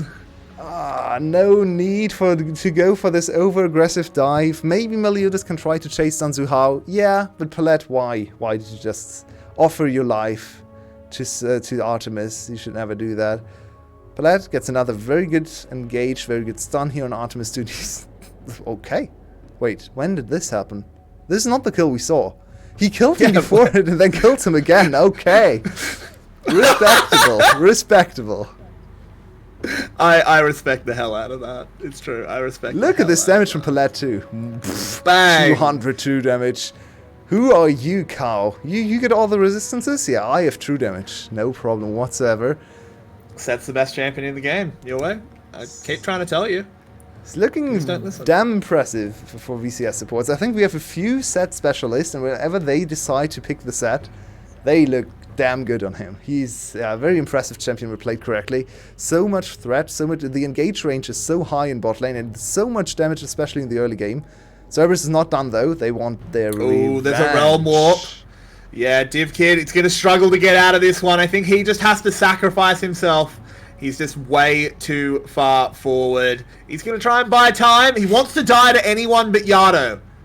And in the end, he dies to Artemis, which isn't much better. Yeah, Cerberus actually really gave the skill over to Artemis. Yado could have really tried to get the kill a little bit more, but they really wanted to give this over to Artemis. He's now 3-2 after all the shenanigans in bot lane. He got solo killed by the enemy support, or almost solo killed. Palette. Oh, Palette. Oh no, Palette. You've what done are you it doing, again. Man? You've done it again. Ah, McCain, you've done it again. Zhu Hao brings down the sensor and picks up the kill. Palette giveth and Palette taketh away. He took away a lot of cooldowns too, though, right? Oh, Zhu Hao even gets the chicken. Oh, that's insult to injury. No. Oh. But yeah, it was an ultimate from Zhu Hao. It was an exhaust from Ron OP, so he's still very slippery and hard to deal with, but it's still a free kill. Gifted over to Zhu Hao this time, and look at Artemis and Zhu Hao after all the action on the bot side. Flash looked like they were dominating, but in the end, the enemy AD carry comes away with 3 kills. Noon Quiver and Pickaxe completed already, so in a much better spot than Divkid. How mad is Flash's top side right now? 0 0 0 0 0 0 0 0 0 1 2 2 2 3 1. Oh my, oh my. Yoshino just wondering what the hell happened. Not the worst they're thing doing to well. ever happen. It's because they are winning the top side. At least in terms of farm. Yeah, in terms of farm, they're hard winning bot lane too, right? Divkid actually shoved Artemis out of the lane with the help of Palette multiple times. It's just a little unfortunate that Flash overextended 2 times slightly to give 2 kills back to Artemis, because if not for those 2 kills, it would be 3-3 and Flash would be 1k up, because they completely denied Artemis a few waves in this game already. So he got away with playing weak side Xayah just because the enemy was diving him over and over again. Now he's level 6, he has flash and heal available, so now killing Artemis is a whole different kind of task. So I don't think Flash Spotling can really hope to do that again. At least not without Meliodas coming down. Palette with a spooky Hex Flash, but nothing. Just having fun. I just love it. Palette's just having fun. Playing with his engaged and threat range. Very cool to see. Just trying to see if his fake can turn into real engage. Yeah, never know. You miss every shot you don't take. Yeah, that's true. But at the moment, the Flash bot lane have reined the aggression in. This will be Cerberus picking up the first Drake, but it's first Drake going down at 10 minutes, so hardly an accelerated soul. And Flash wants Paulette. to contest this one.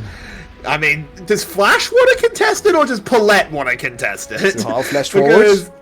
there's the double sleep. Yado lands on top of DivKid, gets face broke, gets the show stopped. Yado, that was a bold play. The train arrives, but it's a little bit late. Yeah, typical German train there. Not quite on time, sad to see. That But- doesn't make sense. Oh, it is Surely true, every though. German It is train true, runs though. No, spot no, no, on no. time. We're really bad with our trains. It's a misconception I had to clear up. So, but this was a very disjointed fight from Zuhao and Yado. Zuhao flashed forward to Lilting Lullaby DivKid, so Yado already set up the ultimate to follow, but then he was the only one to follow, so he was left between, well, a boxer and an assassin AD carry, and that did not bode well for his life chances. So his survival rate very doomed. In the end, it's a kill for Flash. They lose the dragon, but they're back in control when it comes to gold. And yeah, it's looking okay for them. They would have hoped for a little bit more of an early game lead, in my opinion, looking at the compositions. But they're still in this game, and they can still definitely win this one. Yeah, it's interesting because Flash seems to have a very different read from the comp than we do. Oh, I have to come back to it as Yado's been found. He's been bear slapped. Palette's bearing on down, but it doesn't matter because Meliodas will be picking up that kill. Easy peasy, lemon squeezy. Paulette didn't even get an assist. Oh no. Nope. I mean, Paulette doesn't care. He's just on a jog. The last place Paulette wants to be is bot lane. Let's be real. I feel like he doesn't Seth have is fun in bot just lane. Bard 2.0, honestly. Yeah, he's barred without the stupid minigame. But Yado caught out 0 and 2, has the Verdant barrier, but didn't help him much there with Meliodas coming in. I was going to say, I think Flash has a very different read on the composition. They do not think the Aatrox is the star.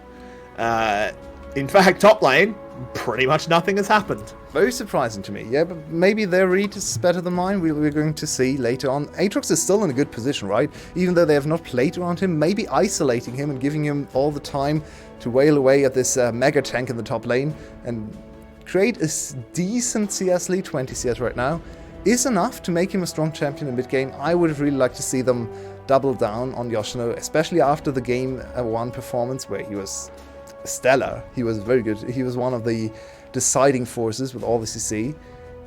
But yeah, it's still on normal gold income, this Aatrox, so he's definitely not behind and should be decently strong on 2 items soon enough. Has the Gore Drinker. We have seen some Aatroxes moving over to Stridebreaker, but I still think Gore Drinker just kind of has too much synergy with Paulette, Aatrox no. to be ignored. Not again. Paulette has been caught, but he puts up the dukes, and Set, pretty deceptively tanky as DivKid ults over the wall, wants to try and play this one with range, but he has made an error! He has made a mistake, Mr. Way! But now Aatrox coming into the fight with the ultimate, Ron OP going low, they're trying to get on top of this Kai'Sa, which they do easily, and Yoshino just has to flap away. And oh, are they even going to let him do that? Nah, Yoshino, a good trying interrupt. to get away. Well done. Interrupts that knock up, and that will secure his escape. Where did DivKid go and why? He ended Very up on the other side of the wrong. wall and then, yeah. He could have flashed back in, but that's super risky too, so he kind of just left Paulette out for the Wolves. Unfortunate in the team fight, and back to even gold now. Cerberus striking back way better than game 1. They found their way to play proactively in the early game again. Last game they just didn't do anything for 20 minutes, then found 2-3 good team fights, but it wasn't enough. This game they start to play the game earlier than at 25 minutes. Yeah, it's a good point. Paulette, Have a look at this replay. Yeah, it seems like Paulette has an inkling that there's going to happen. There's something happening. but DivKid. it's so On the silly. picture-in-picture, we do see Meliodas and Paulette linking up again to... I can't do that. We My should be back. computer lags too much if I do that. Oh, hello. It's alright, we didn't miss much. There was a goal somewhere. I think Artemis got another one, and the turret got taken down. Flashback He's to back. 1.5k. Hello? Yeah, I'm here. I'm here all the time. You need to turn the... Yeah, but you need to turn the thingy on. Why? That's always... Because you DC! Yeah, leave call. Yeah, it kicks you out of our call, so everything goes away. So apologies, everyone. Currently, I am locked out of watching the stream. Yeah, I'm back he's in, not though. allowed. He's not allowed. Yeah, my play-by-play is pretty bad, so it's all good. We come back in. Thankfully, we didn't miss much. It is to still flash with this 1k gold lead, but Cerberus looks like they will add a second dragon stack to the pile. It's a very unhappy birthday so far from Yado. The last time he got killed, he was barely worth 200 gold, so he's having a rough game on this rise. Getting trolled by his jungler early on and now hard camped by the enemy jungler. So playing against 2 junglers on your birthday, not what you would hope for. Very unfortunate. Turns out he's the present. Yeah, not much fun. Rise definitely going to struggle in this game. It's Orianna playing very, very safely. Parquet having a good one. Meliodas rushing forward onto Pun, summoning the Div Kid. His trap card is activated. Yoshino spreading the wings. They want to get him involved, but Div Kid will get the kill. The zombie is summoned. Guys, don't leave Div Kid completely alone with it. Because it'll beat him up. In the other side, though, Cerberus responding not quite well enough. Now, this was, by the way, one of the most useless flashes I've ever seen out of Sion. His ultimate got interrupted and there were 4 people on him and he still tried to flash. It's like, yeah, no. You're the slowest champion in the game. Just stand there, take the beating, you're dead.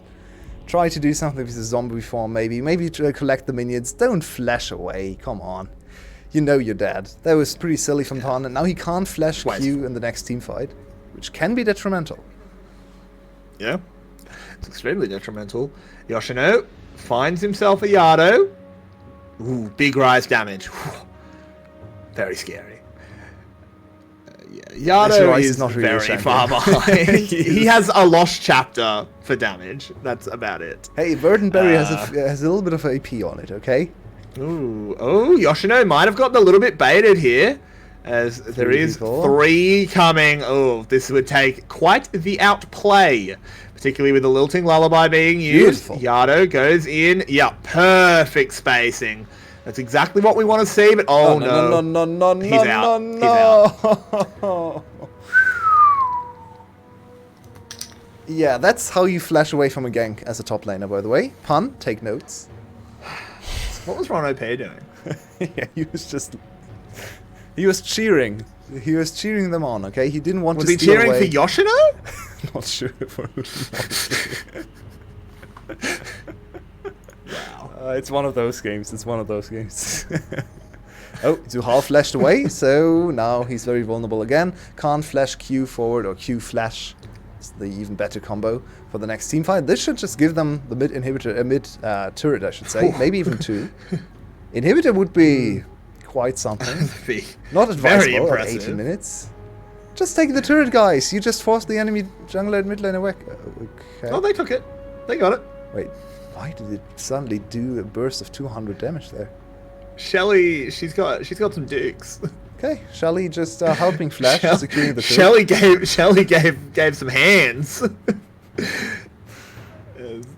Why not? Yeah, and Flash back to 3k gold lead. They're looking very strong, setting up for the next team fight around Dragon. A Dragon Cerberus can definitely give up. Yeah. Just let Yado collect the next 5-6 waves, maybe get him to level 13 if possible, to 1 item at least. 1 item, ooh, scary. Ooh, exciting. But yeah, don't contest this Dragon. This would be a very, very bad choice. Your top lane has no flash, your jungler has no flash. Just give it up. It's just a Cloud Drake. You don't need to contest this one. You're 3k gold down. I would very much advise you to just go farm. It would be foolish, and I mean, the dragon is a minute away. Lots of things can happen in a minute in the VCS. Games are won and lost.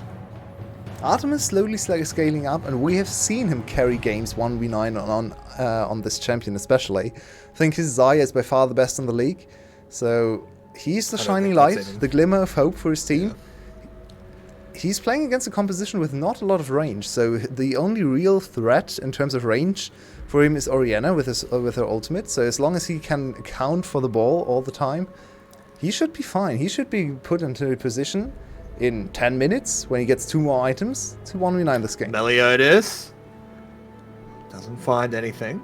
No more Frostfire Udyrs in this series. We are back to Chem Tanks.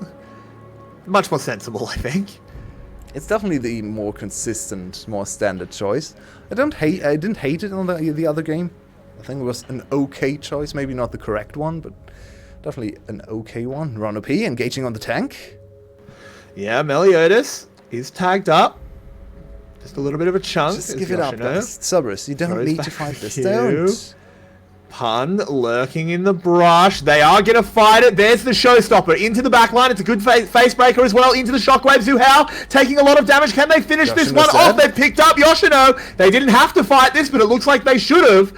As they do pick up that first kill on the big Aatrox. DivKid, of course, still here, still threatening. Zhu Hao extremely low. But Cerberus just get this third Drake. Yeah, this was Flash not executing their fight correctly.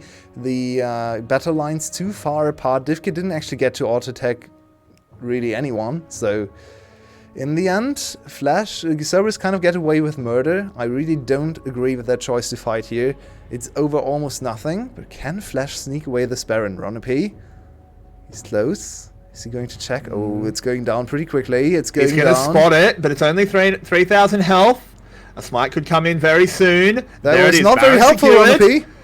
Oh, no. And now it's a dive into the backside. They find Artemis. They blow him up.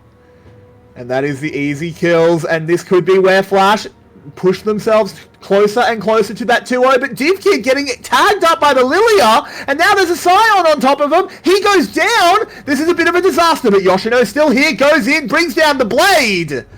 And wins the fight. The tunnel vision on Cerberus is insane. First, Ron OP. What did he just do there? That was absolute insanity.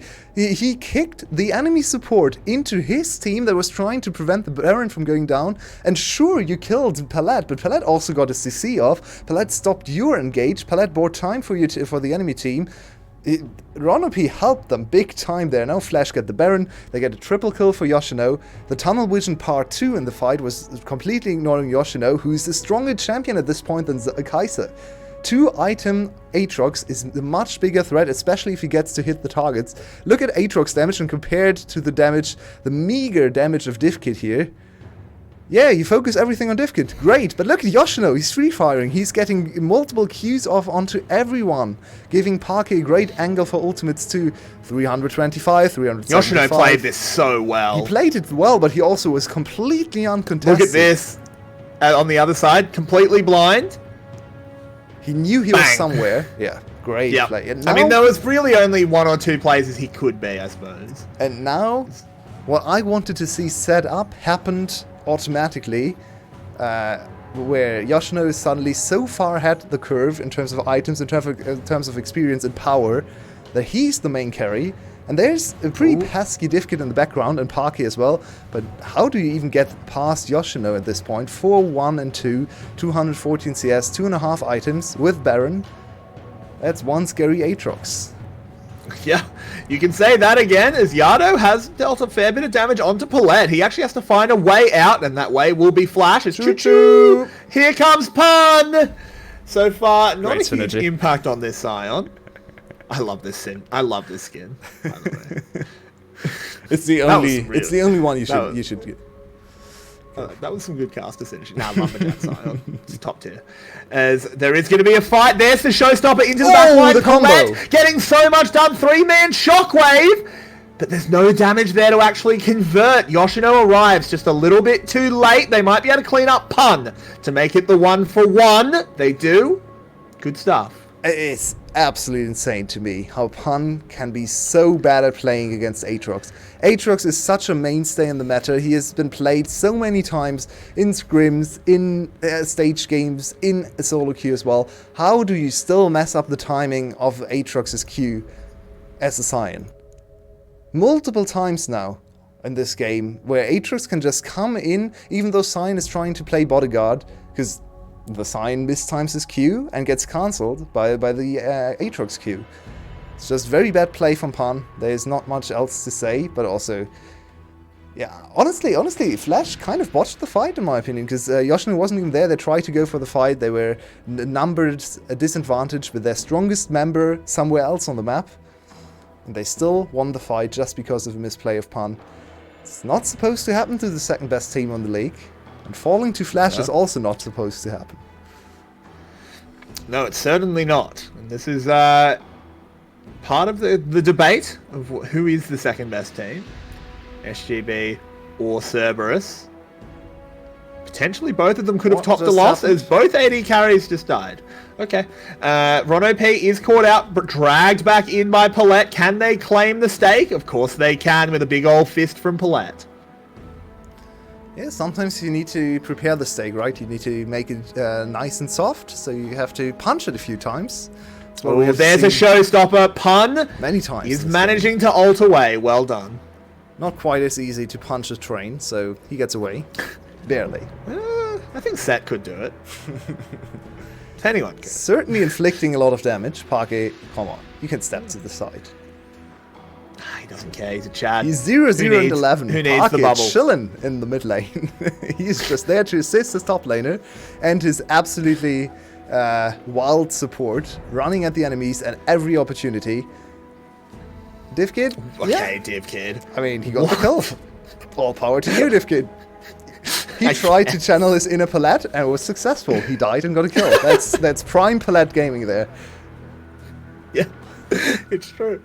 It's very true. I mean, we can slowly see the synergy building up for this bot lane, and I think for summer, Flash can actually be a little bit of a threat. I don't think they're quite anywhere near title contention or actually being a top team, but they can be a dangerous team to play against. Oh, they're going on in. Yoshino will be put to sleep, though. He's taking a lot of damage. He goes down. That's a big scalp for the Cerberus boys to find. Pun moving forward, won't be able to land the Q, but this should be the mid tower going down. And this game is far from over. Rin spawning in 20 seconds, is that enough time? Yoshino up in 40, but he has TP available, so would be a risky call. They have a lot of Baron damage, though. Lilia, Ryze, it melts. And Xayah. Very good Baron champions, and Zion can tank forever, so I wouldn't be against them starting Baron. It's a little bit of a risky call. Ron OP, he's so fast. Ron OP trying to look for the angle. Parky with very smart itemization can basically just frontline with this spell shield available. It's so hard to get past that. Now they start the Baron, but now Yoshino is up in 4 seconds, so it's risky. They want to turn. There's the Sion ult charging in, trying to find DivKid. Oh, DivKid, no! What did he does it! Sion Speedway! He goes in, finds the ultra shortcut into the back line. This Kai'Sa is unable to enter the fight. Yoshino, put up Dukes. Big shield, they go in, they're onto Artemis, and now it's all the Yoshino show, as he will take down another. The kill goes over to Kai'Sa, but I blame Yoshino. And now Pun and Yado have to find a way to run. It's not going to be easy. If the Rune Prison goes up, the Everfrost will do it. Calm but down, now Yoshino. it's Flash's turn with the Baron. He's just zoning them. He's just stopping bees. Once again, Pun. Come on. Use your... It's insane. I don't want to look at this anymore. Yoshino might die here. He's got a lot of healing. He finally dies. There we go. I think that was a little bit too far for Yoshino. Zhuhao has flash, needs to be careful, but not able to get close enough. Well done from Paulette. Even forces the Zhuhao flashes and runs. Nice. Paulette having really well. Yeah. Paulette series jumping up. What a game. It's another banger to finish, maybe to close out the week. Maybe we get another one. I certainly wouldn't mind another one. This is on a nice edge, but once again, Flash in the overall passage of play. If you look at the last 5 minutes, because I think that's how long this passage of play has been going, they are the one coming out on top. It's not over. Oh, no. The Realm Warp gets Yado. Now DivKid hates himself for missing the other wave. Yeah. Very bad. Well, he tried. He has no CC to interrupt, though, so he knew as soon as the ult was channeled, yeah, I can't kill him. So, fair enough. DivKid trying to get to level 16, not quite there. Look at his items. 3 items completed. No IE. He's not going to go for IE 4th either, which is a smart choice into Pan's armor into Zuhao's armor, also enhanced by the one Mountain Drake, so I like this itemization. Don't think IE is that important for Kai'Sa, honestly. So, yeah. On the other side though, Artemis scaling up as well. 3 items completed, working on his 4th as well. This next one will probably be another Lord of the Rings. Lord Dominic's regard, of course. Indeed. And Ryze is scaling up nicely as well. Cerberus, once again, have made it to the 30-minute mark, and this is where they shine. I don't think it's enough to win this game, because Flash is also a pretty good late-game team-fighting team, or where are supposed to be one, I guess. Ooh, Yoshino, he's been caught out. The Everfrost is used as well. He spreads the wings. He's trying to heal. Healing! Lilting Lullaby comes out. He basically has 2 health bars, but he tries to surf away, but they get too close. Zuhao claims the kill. And Flash is caught sleeping, literally, by Zuhao. Zuhao, so far in the series, has looked a little bit rough, but look at his stats. The second game has been much better, actually recovering from a horrible performance in game 1. Now he's also contributing quite a bit of damage. I don't This is Soul for Cerberus. Yeah, that's true. I don't like that they have no heal reduction whatsoever to deal with Yoshino. We just saw him.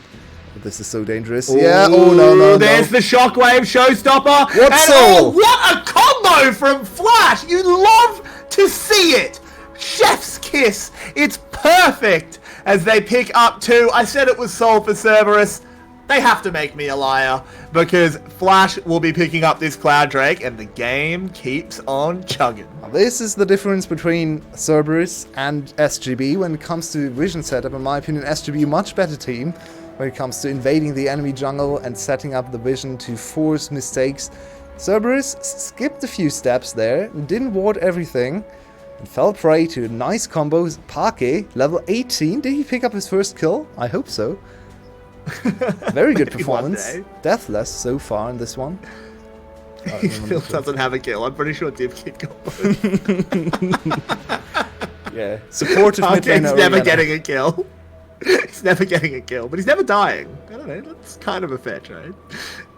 And he doesn't leave the kills, right? He's still on 2 IT at 0-0-14. Nice.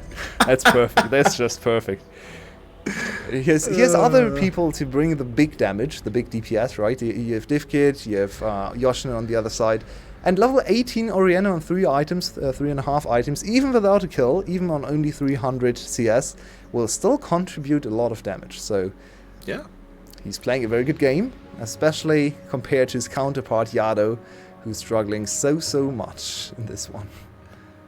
Yeah, Yado is having it rough. Has bounced back. I think he was 1-5 at one point, so 3-6 is an improvement. And he's at level 16. To scale. So yeah, the big single target damage is there, and the enemy team composition is short ranged apart from Orianna. So if Orianna can't prevent Ryze from free firing, then he can wipe the floor with everyone.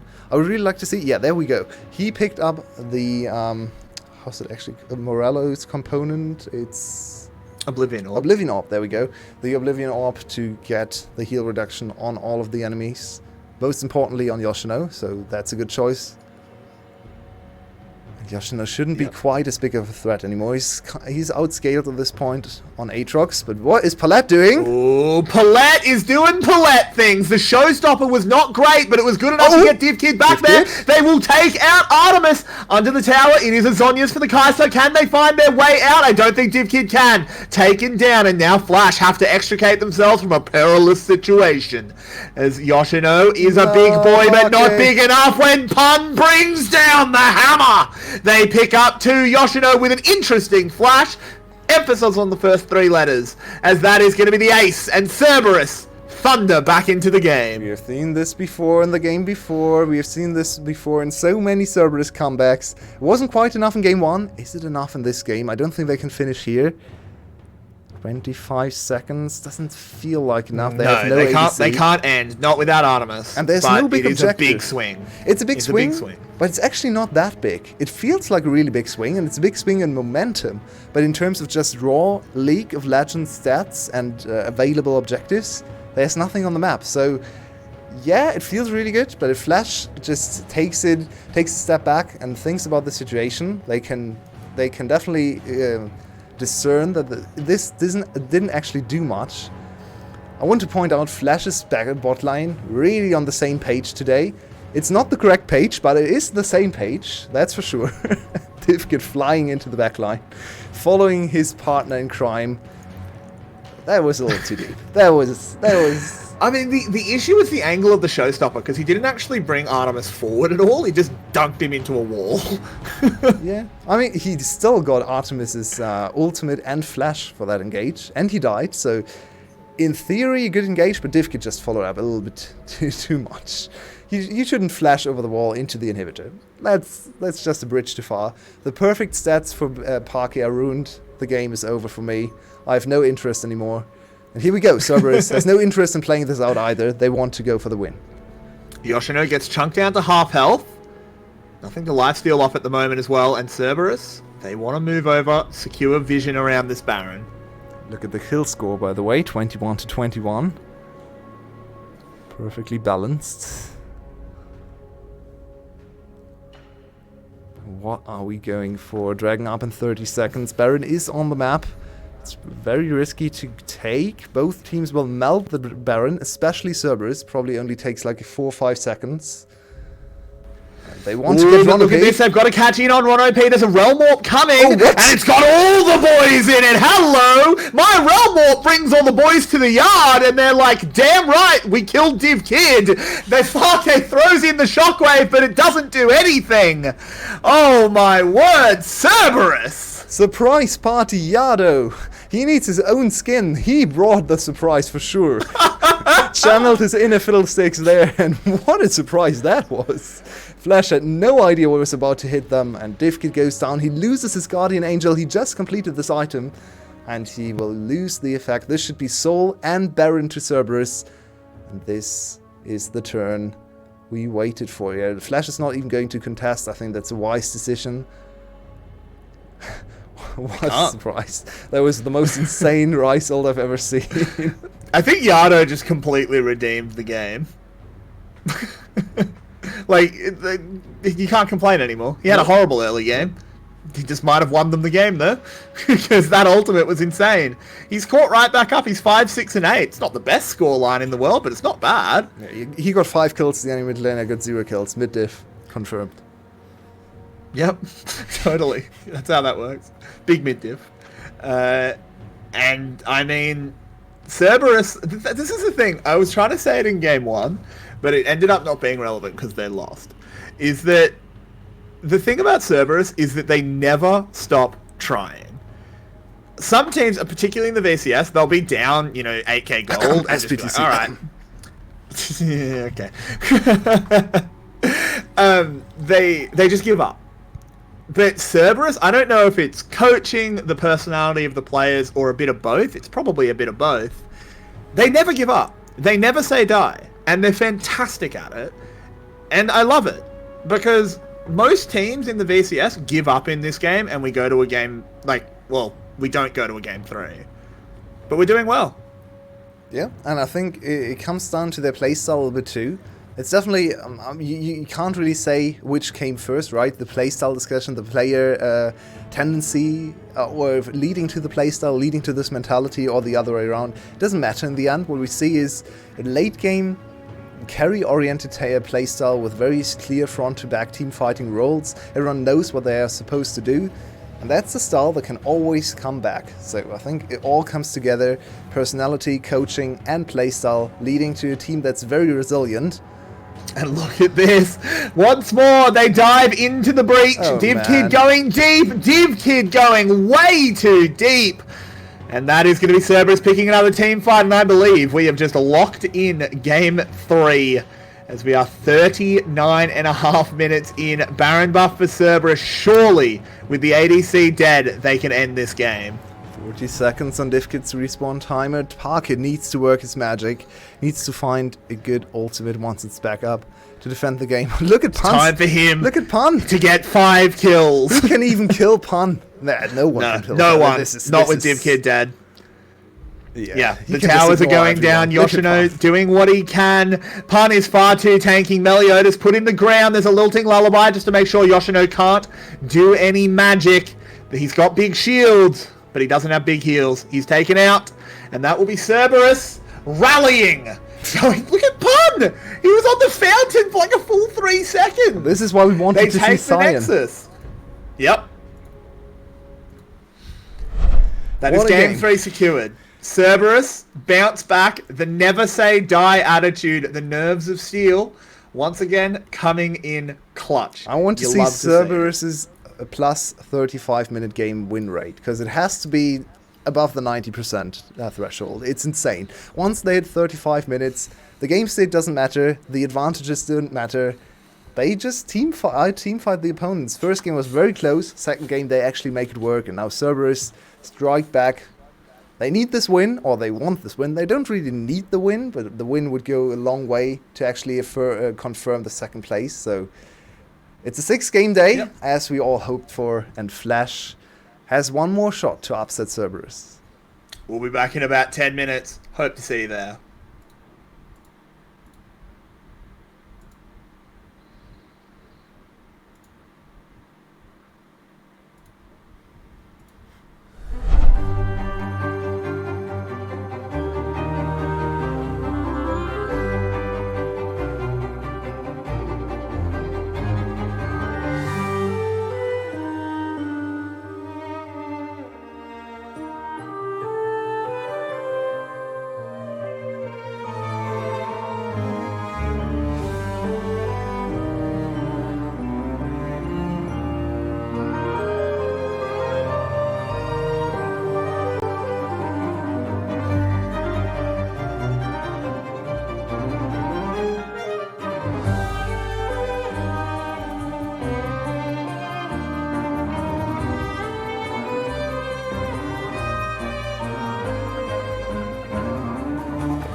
Tell me where do I go? Tell me where do I take us? Your heart is starting to slow. May the water be safe. As I dive in, blood stains washing underneath the waves.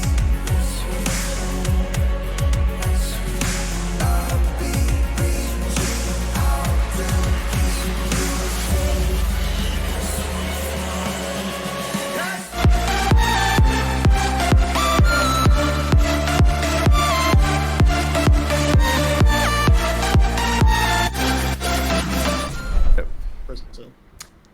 Welcome back, everybody.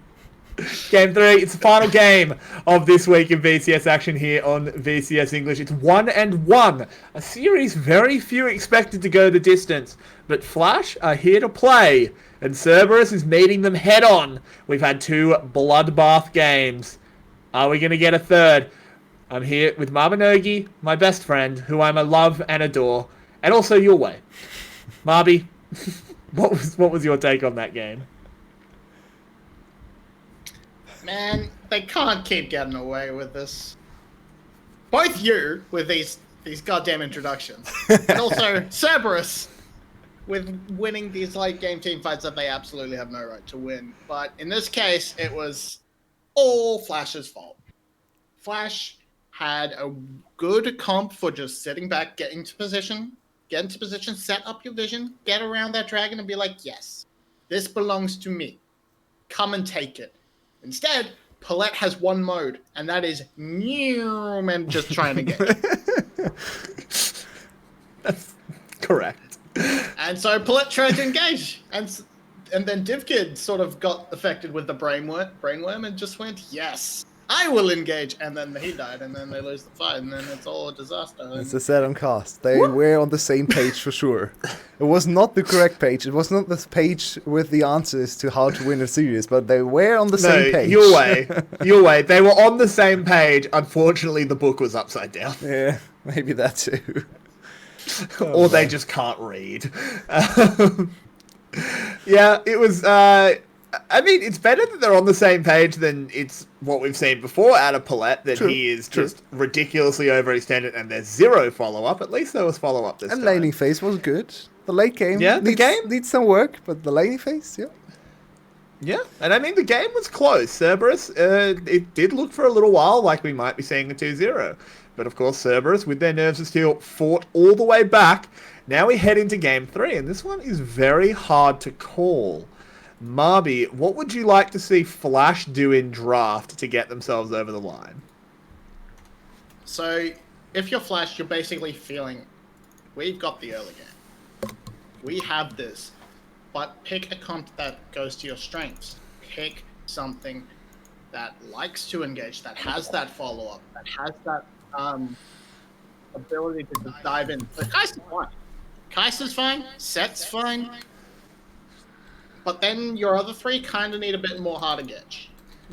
I mean, Meliodas is kind of fine on the Udyr, but yeah, you really need more engaged if you're going to go for that sort of style, and I think that's just what they were missing. Pick a comp that plays how you want it, how you want to play. Don't pick another comp. Don't pick 5v5 team fight and play 1-3-1. It's stupid. It's true. I still think Flash could have won the game if they played it a little bit more. Yeah, a little bit more slowly, I guess. A little bit more. Put a little bit more thoughts in their engages. Yeah. I think that's one of the main problems. They just saw an opportunity and just all piled on top of the enemies without thinking about their battle lines, without thinking about what their composition was trying to achieve, with the Orianna lacking behind. And he had a great game, but then was kind of useless later on in the game, in my opinion. So, yeah, I would like to see Flash build something more standard, maybe? Or maybe they all need dive gems. Maybe we need Diana in the mid lane to follow up on. Or, I don't know. Give me a Zed. Zed top lane. No, wait. Yasuo top lane, Yone in mid lane, and then we go in. We only know one direction. Let's go. Alpha, Hecarim, Azir, Kai'Sa, Rel. Perfect. All dive all the time. Easy peasy. Surprised we aren't in a champion select then. This is a surprisingly long pre-game. There must be some sort of issue. We need to make it 3 a.m., right? So need to stall a little. I have like 2 or 3 hours of things to do after this cast, so I have real. I'm in pain. Yeah, I'm in a lot of pain. There's no restaurants open near me that I can like order food from. Oh man, oh boy, it's gonna be a long night. But hopefully we get in game soon enough. Flash, I think, despite the fact that Flash have turned up to play, they're definitely still the underdogs coming into this game 3. I think Cerberus have shown that they're still Cerberus. They're still a very, very strong team, even if Flash is giving them a run for their money. So, Yue, what does Cerberus do to make this go the way it should go? Yeah, play more of the same. Put Artemis on Zarya. Maybe tone it down a little bit with the aggression from Ronopi. Just play it safe in laning phase because you're going to be the better AD carry in the late game. Divkit is too aggressive right now, and Artemis is just the better front-to-back team fighter. Yado needs a little bit of assistance in mid lane, so I would like to see him be put on a safe champion, maybe something like the Orianna. Pick it away from Parquet. I would really like to see that, and invest a little bit of time from your support and jungler into the mid lane to keep Yado safe. Because if you get Yado and Artemis into the late game, into 35 minutes on even footing, you win the game. I think it's as easy as that. They are great backline carries, so. Sorry, I just had a pop-up telling me to update my Windows. I apologize. Yeah, I do. I definitely agree. I think it's up to Flash to inject chaos into this game. I think if you play this out standard, Cerberus is heavily, heavily favored. I certainly agree. Yeah, I think the problem here is even if the game looks even, coming into late game, Cerberus is favored because they're just the better team fighting team. We've seen this now 2 games back to back from behind, even where they look like the stronger team fighting team. So Flash really needs to find a way to get ahead a little bit more to finish the game before 35 minutes. I would like to see a little bit more of an aggressive composition, more thought put into their engages, and then just try to force the issue at 25 minutes, at 27 minutes, at 30 minutes, and not wait to 38 minutes, where Cerberus will have farmed their items, and even if they're 5k down, they're still Cerberus. Do you maybe try and bait a sort of 4-1 composition and then try to go through Yoshino? Because Yoshino's been having a really good series. Pun, less so. Pun is sort of back to his sort of not very impactful form, which the Scion, if he gets that Scion, he's going to just be impactful no matter what, because there's just too much health on that champion. The Renekton is just too strong to not be impactful. So if you ban sort of those away, force him onto something like the Gnar and then give Yoshino the counter matchup, I think maybe you could just try and go for that sort of split push victory. It's an option. It gives you another way outside of the sort of try and race to a gold lead where they can no longer beat you in team fights, but they're going to have to sort of toss their options up and see where they go. We should be heading into Champions Select momentarily. We are now staring at logos, which normally means Champ Select is coming. I'd like to see them draft more Engage. I think that was the big problem in that last game. Oh, the other logo. Struggling to get in. Ooh, Switch. Exciting. Cerberus' logo is much cooler. So I like Flashes. I think Flash is pretty cool. Yeah, I just think Cerberus is like very high tier. Cerberus is very distinct. It's very true.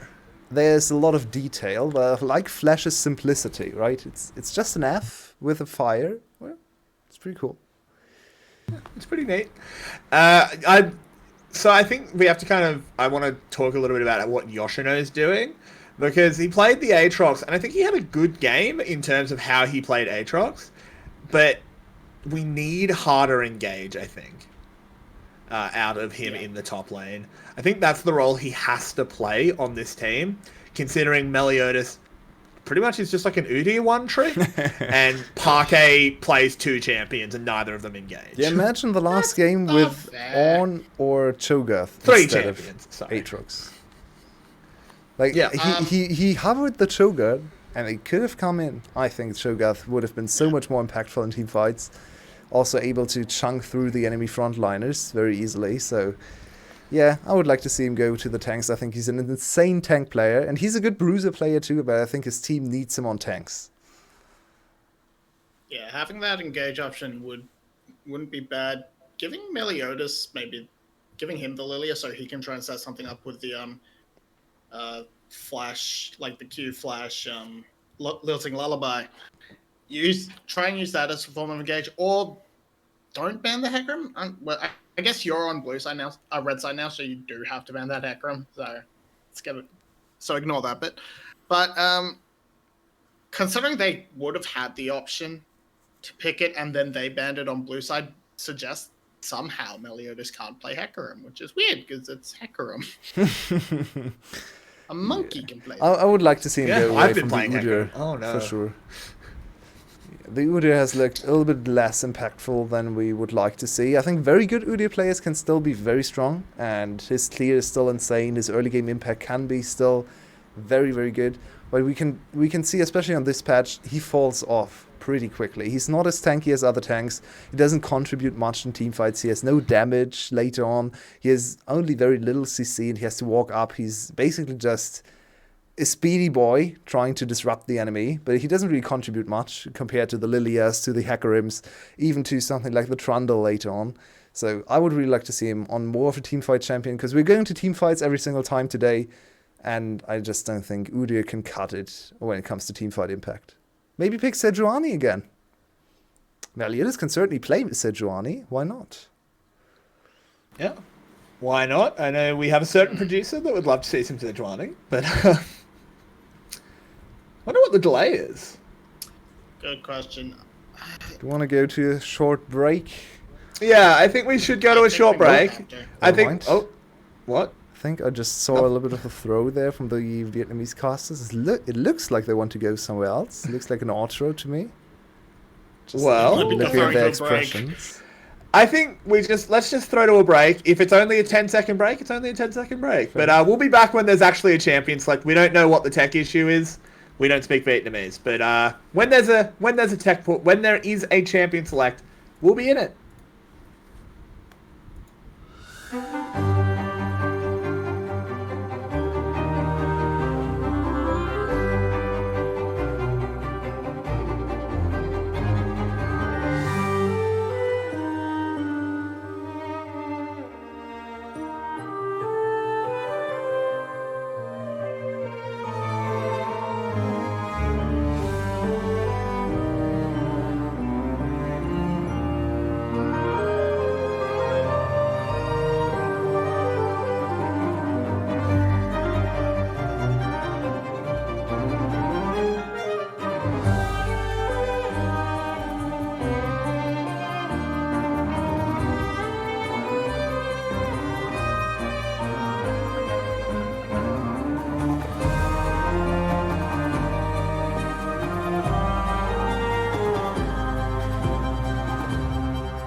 Tell me where do I go?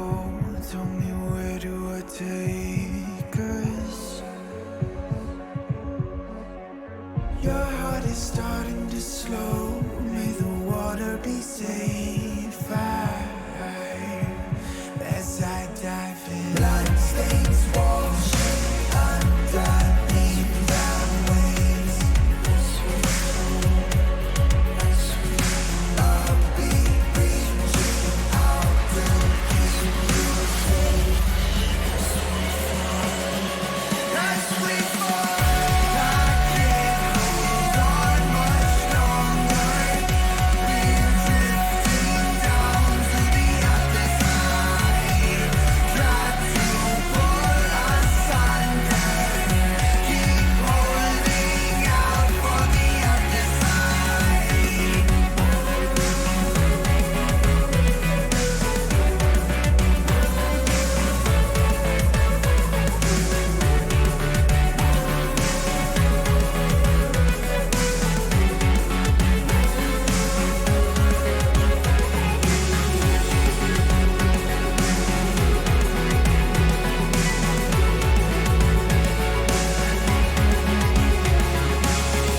Tell me where do I go?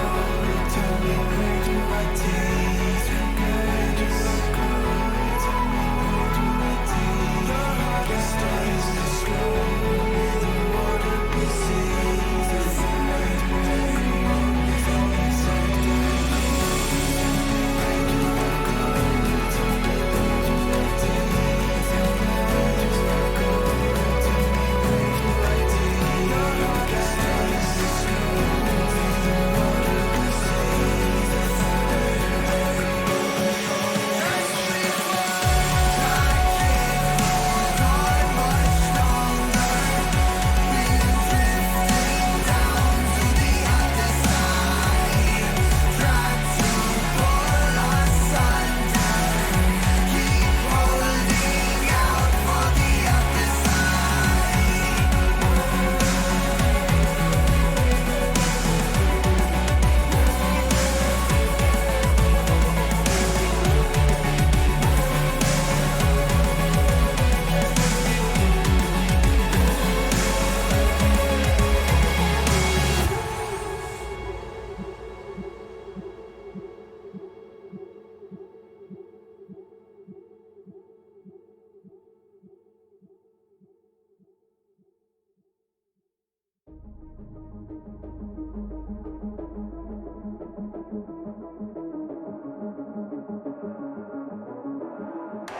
Welcome to the wild, no heroes and villains. Welcome to the war, we've only begun. So pick up your weapon and face it.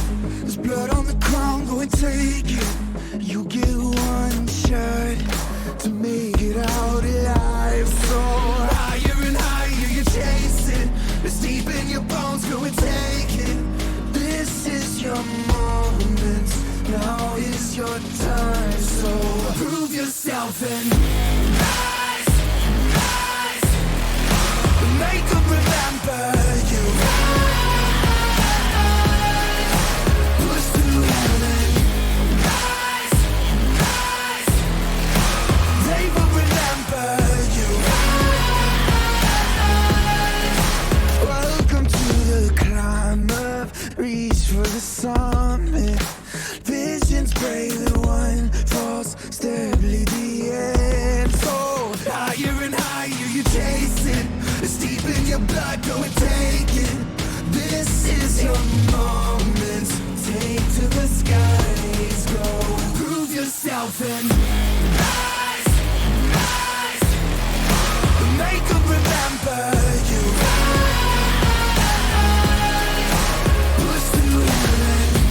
Rise, rise. They will remember you.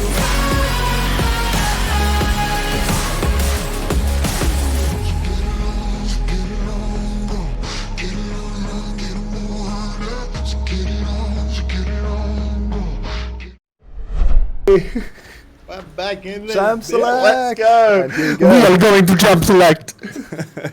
You are unmuted, by the way. Oh, was I? Oh, shit. Oh, no. Cascading disaster. All falling apart. Welcome back, everybody. It's 3 a.m. and we're in the final champion select of the week. Can you tell how tired we are? We're finally here. My, oh, my. Welcome to VCS English.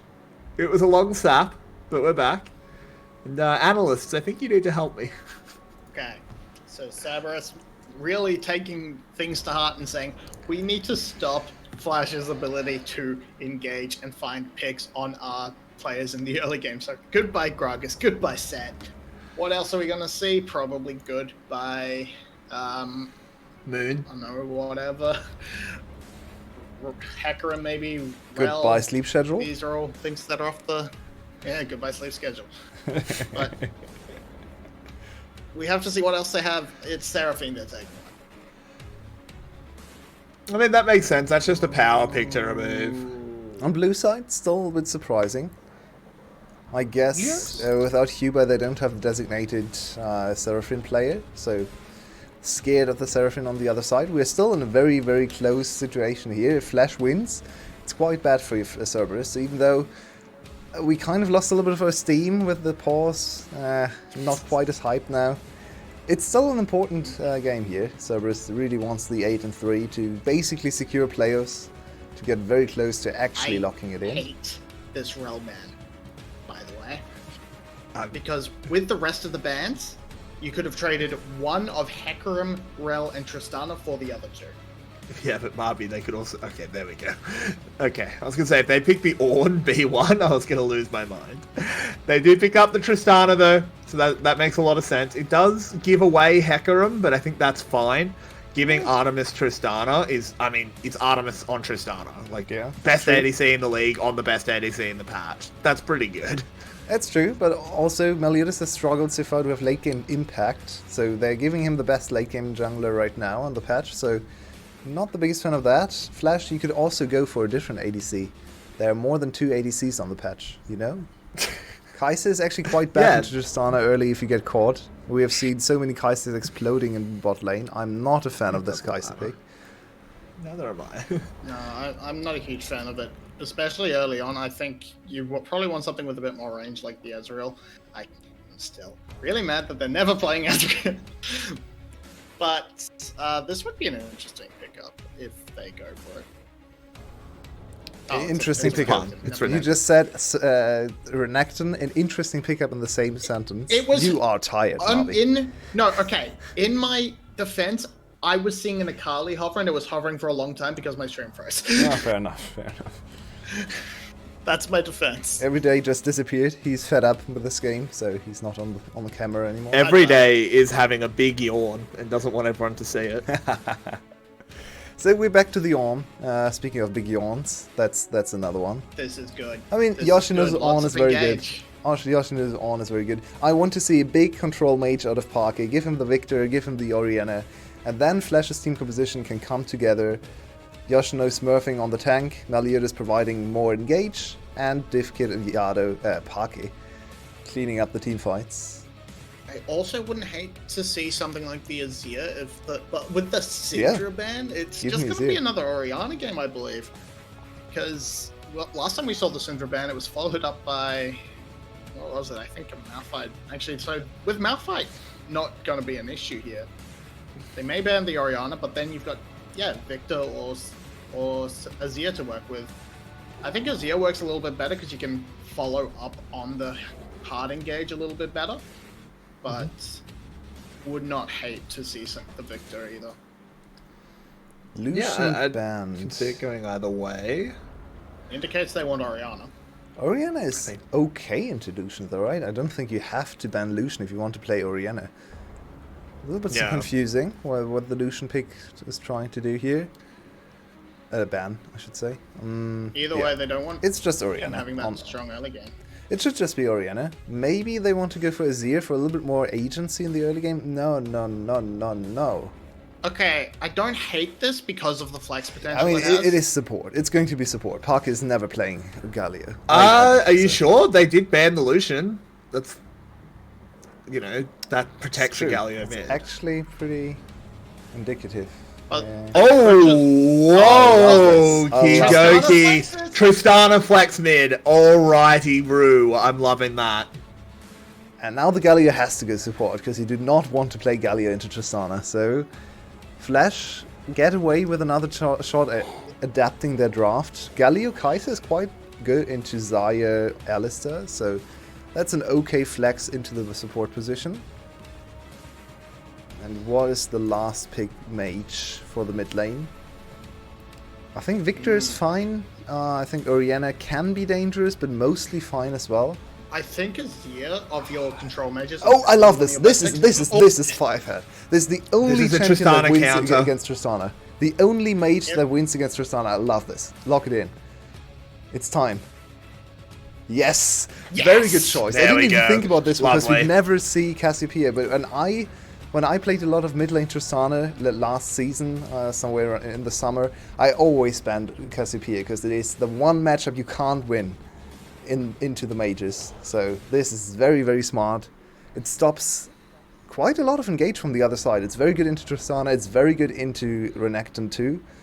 Parker needs a clean game, but if he plays well, I think Flash has the way better draft here. Absolutely. I'm Yeah. loving this Flash draft. Cerberus with a really nice pivot, but because I don't think they expected the Cassiopeia because Parke hasn't shown it all split. It's only one team has played it, and I think it was Cerberus actually. So they clearly knew the Cassiopeia was an option, but they didn't expect anyone to be able to play it, and rightly so. It does not seem like a meta pick at all. Yeah, we don't see it much, but it's a very smart adaptation into the Tristana. And Parke, if Parke dies in the lane, I think the game's just over. He should never fall to Yado. But Yado could very much be caught, because Tristana, you kind of always have to lane aggressively.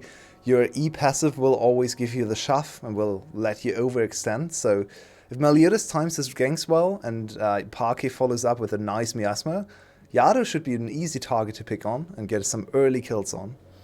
So I would like to see more mid lane focus, like I said when we came into the game. Try to get Parker through laning phase. Oh, that was actually for Yado, but yeah, you can do the same on the other side. Try to exploit Yado and get the victory here. Yep, we'll have to see how they do it. Marby, for the final time, give us a prediction. Who's winning game 3? Oh, look, I love Flash's team comp, and I think it will solve their issues of how they ended up throwing that second game. So I'm actually going to say Flash got this. The resurgence is here. Okay, well, we'll talk to Marby, the magnificent, the big-brained, the lovely Mabinogi once more after this game. As we head in, it's just me and just as magnificent your way. Parke going Exhaust. Exhaust against Ignite. We've seen this once today. The Ignite won out big time. That was in the Lucian against Kalista matchup, last game of SGB against GAM. And yeah, Lucian got 2 solo kills, I believe. So that time... I think this dynamic is very different though. Definitely. Just wanted to Yeah. add a little bit of a throwback, because that's 4 hours ago now. So it's a new one. We are very late into the night over in Vietnam as well. Over in Melbourne, or Australia in general, it's even later. It's fine for me. Yeah, it's 2:30 in the morning. It's 4 p.m, so I don't care. Yeah, it's. Let me put it this way: it's 2:30 in the morning. I've got about 4 hours of things to do because I'm meant to be moving tomorrow. Yeah, it's gonna be fun. Would never want to miss great VCS action. Last game of the week now for sure. We actually thought today could be a very short 4-game day. Yeah, foolish. Every time we think that, it's not going to happen. Yesterday was a 4-game day. Today we get 6. I wanted to point out that Parker's tier stacking is going well. Look at that. He's already at 48 at 2 minutes, but he has no heal pots remaining. I'm not sure what happened early on in the trades. Very aggressive trading from the mid laners and no pots on either side. A little bit more... Okay. Oh, Yado caught out, but Zhu Hao is here. The Flash is forced, and Meliodas isn't done. This is a scary horse, but doesn't want to go too far against Zhu Hao. but forces him off the red buff. Zuhao was trying to reset the vertical jungling, but Paulette, in he goes, lands the taunt. Of course Paulette's going to take 2 tower shots in 2 minutes. Why not? He only knows one way, and that's in. In, always in. Yeah, there we go. It's actually a very successful invade for Flash, even though Yoshino, Paulette, I should say, wastes his engage tool, his flash. Now could maybe be played around by Cerberus. I would like to see a bot lane gank from Zuhao, but they blow 2 flashes in mid and jungle, so now Parker can do whatever he wants. Very little risk of getting ganked. And Meliodas is so far ahead in the jungle matchup too. He doesn't have a flash, so blowing a summoner for him, not quite as big of a deal. Yeah, it's not as important. They will. Ooh, look at what's happening with Scuttles though. This is going to be a double Scuttle for Flash. It doesn't both go to Meliodas, so he doesn't slingshot ahead, but Zuhao ends up with no crustaceans. Yeah, and Zuhao already lost his second buff, so he's very far behind. Look at this. The CS are even.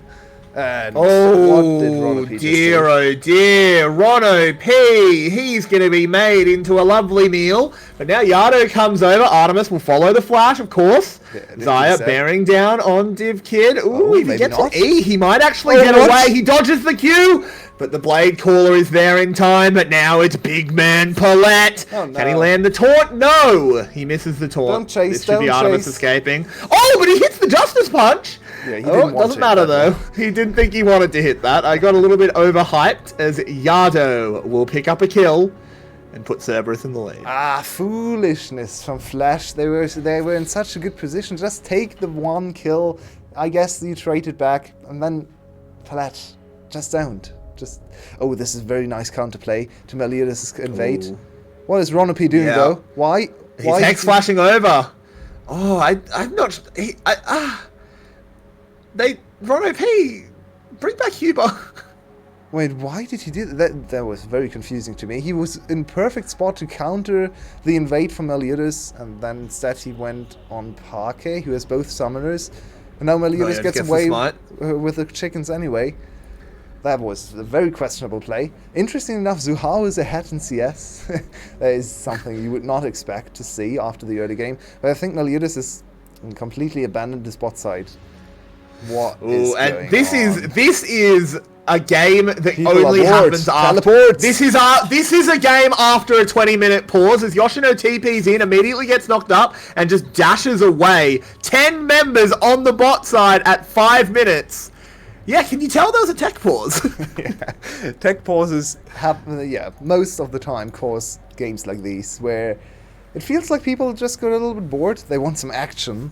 Usually these two, so far in the last 2 games, we had some pretty slow early games. Game 1, Flash actually with a big lead, 6-1 I believe after 15 minutes. It's still a decently slow game for VCS standards. Not so much here. We need dives, and we need them quickly. So everyone teleporting to the bot lane. No one actually died. And in the end, Zuhao likes this passage of play quite a bit, because he's now 12 CS, he was 12 CS up just a second ago. And Meliodas' bot side camps are still on level 1, so he's missing out on so much experience when he completes his clear on bot side now. So, considering what a huge advantage he had from the early invade, he has put himself into a hole with too aggressive positioning on the map. He wanted too much, he wanted to win more, and in the end he lost. Yep, as a taunt lands onto Artemis, we'll get a bit windy, and here comes the horse. Oh, Riders run. Oh, but look at that Blade Caller. Artemis predicting it. Rono P does go down regardless. Can they trade back onto Meliodas or Paulette? They will get Paulette. 1 for 1, Zuhao continuing to catch up. Oh my god, Artemis, you're so good. Blade Caller, always on the enemy. Very, very good Xayah performance so far. How did he stop Meliodas from charging onto him? Did Meliodas not select He got a Blade Caller. He got a Blade Caller. And that stops the E rampage. Interesting. I didn't know that. Well, he hadn't targeted anyone yet. He was just in the increased move speed. He's not unstoppable. Makes sense. So very good counterplay there from Artemis. What the fuck? Sorry. I have no idea what just happened. I believe that was the VTV screen. Okay. Did we just miss some minutes? Yeah, we did. We so. missed like a minute of play, and Parquet's dead. Okay. Thanks, VTV. The classic. We had to go back there. The time warp. Let's do I know. warp again. Oh, my word. And suddenly I didn't wanna jump Cerberus to the is left. off to a great start. 1k gold lead, 2 kills ahead. Lilia, Zuhao after struggling in the last 2 games. And the last game was actually pretty decent. Struggling in the first game.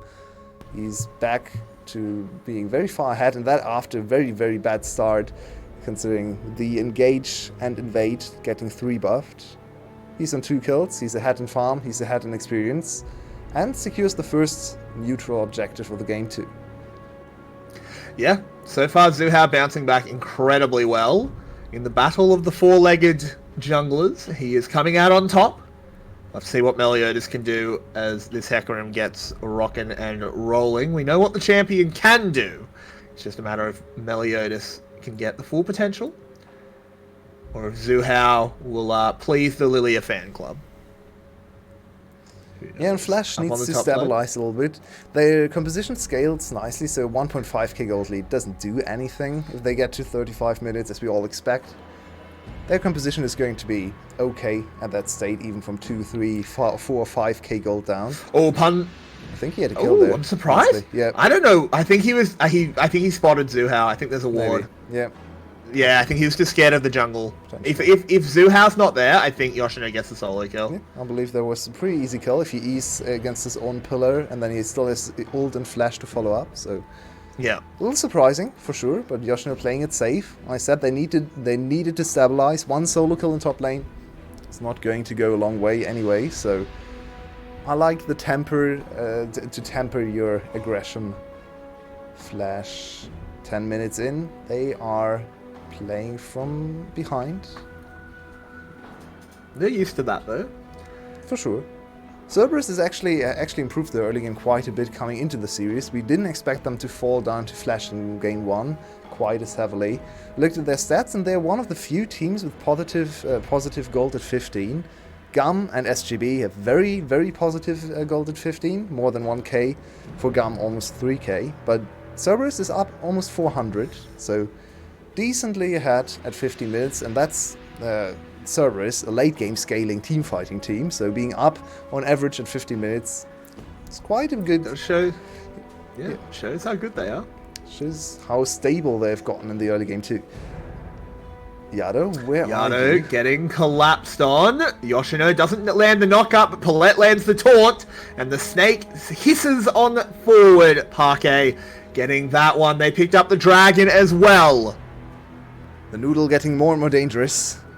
It started That out is with a just a danger tear, noodle. and she fell to the gank, but now striking back, they gave the kill over to Cassiopeia. And Cassiopeia, one of those champs, one of those hyper carry champions, like Rice, short ranged, but if she gets to fire, she has one of the highest DPS outputs possible in the game.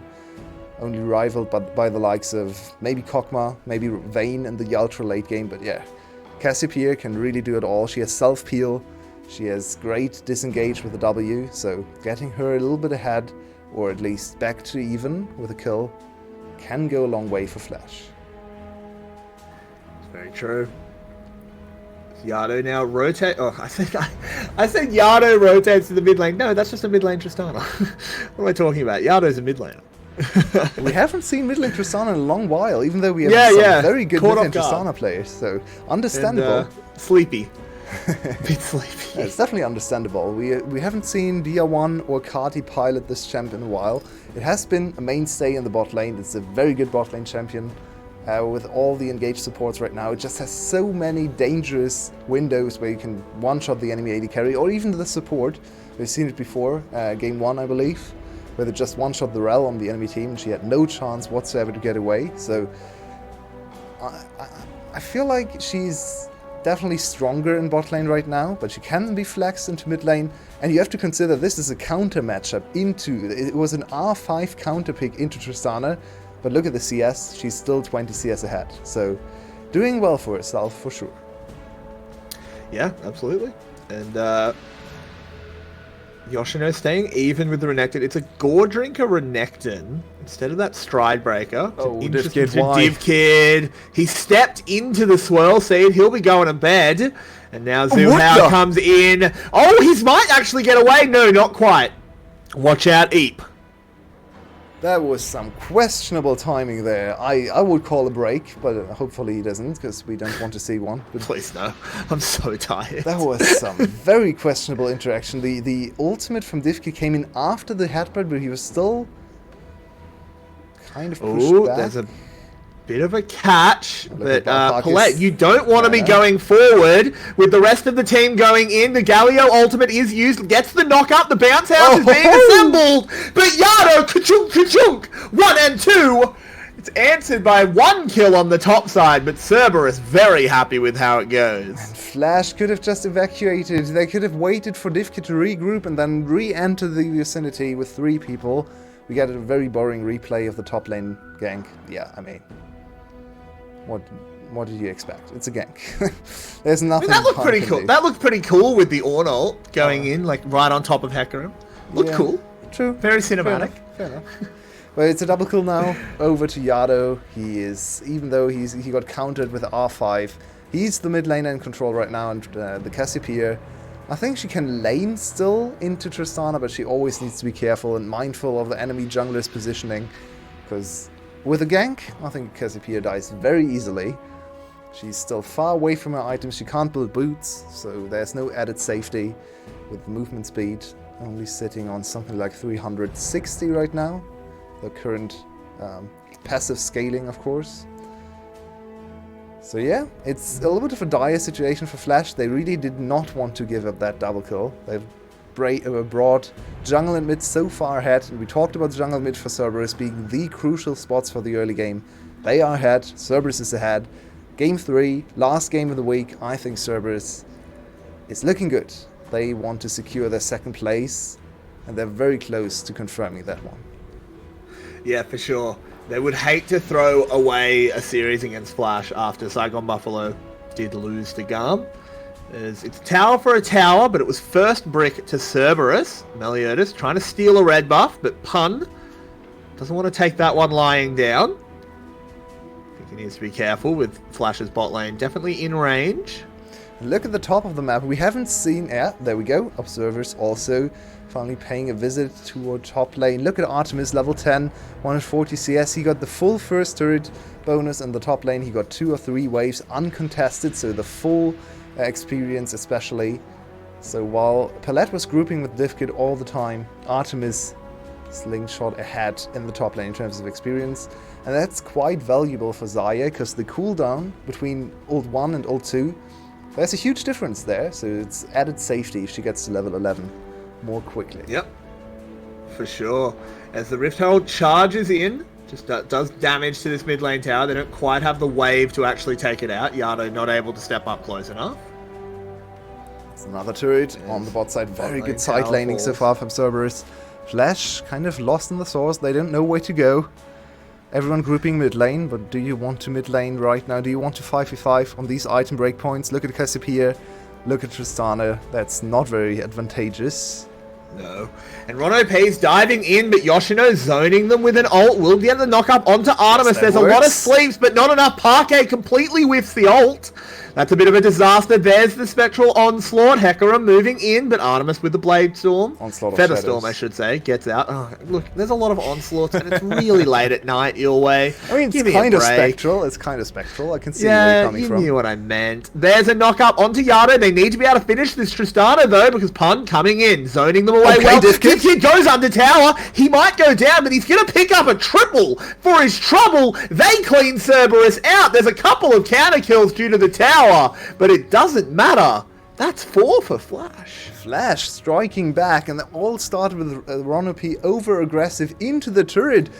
Maybe he thought his team could follow up and kill the tower, but instead he was isolated, taken down, all the engage and a lot of the tankiness gone from Cerberus' team composition. I really think we can see that this game is a result of a last game of the day, very late into the night, on stage after a tech break, because everyone is playing so over-aggressively. Look at this. Where is Ronopi going? And then Flash strike back. This is also a 9-man sleep. Very nice. Good to see from Zuha. But look at Flash. They immediately drive the enemy turret with no wave whatsoever into all the defensive tools. I guess there's the wave coming in, but still.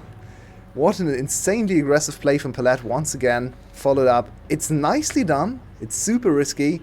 But they finally strike back, and triple kill for Divkit means this Kai'Sa can now dive onto the 2 AD carries on the other side and be quite a big assassination threat. Yeah, a little bit of a misplay by Parquet on the backside there. Probably didn't need to die. Certainly didn't need to, but yeah, look at the kill contribution too. It's perfect for Flash. The tank jungler that kind of messed up his early game didn't get anything. He's still decently far, or has decent farm for himself, so he's not completely useless. But all the kills on it's Hecarim. He just has the chem tank. Like, that's fine for a while. It's funny how Hecarim's role shifted, right? He was the hard carry jungler. You wanted all your kills, you wanted all your composition to be focused around Hecarim before, but now he's just a tank. He likes to have a nice amount of gold, but honestly, past 2 items, it's just a tank. So this is the way better configuration. This is where a 1 kill over to Yoshino, 150 CS, level 12. They're close to his item power spike. Decent CSing for ADC and mid lane too, and all the kills on the 2 carries. So Flash is set up in a very good way, and maybe even better than Cerberus. There are some kills on the jungler, 4 kills in fact, on Zuhao. And yeah, Lilia can be very, very impactful in late game team fights. Compared to Kai'Sa and Cassiopeia though, maybe not quite on the same level. This is kind of like something that is sort of the intangibles. It's late in Vietnam at the moment. I think Vietnam is only about 3 hours behind me, maybe 4. So, it's still like 10, 11 o'clock at night there. It's getting late. It's been a long day. There was a tech pause. Players are tired. Yeah, it's the last... Mistakes start creeping in. Yeah, it's Sunday night. It's the last possible game. Mistakes are going to creep in. For sure. So, this game, it's still 2 very slow teams, even though we're on 18 kills already at 20 minutes. Maybe not what we expected looking at the compositions.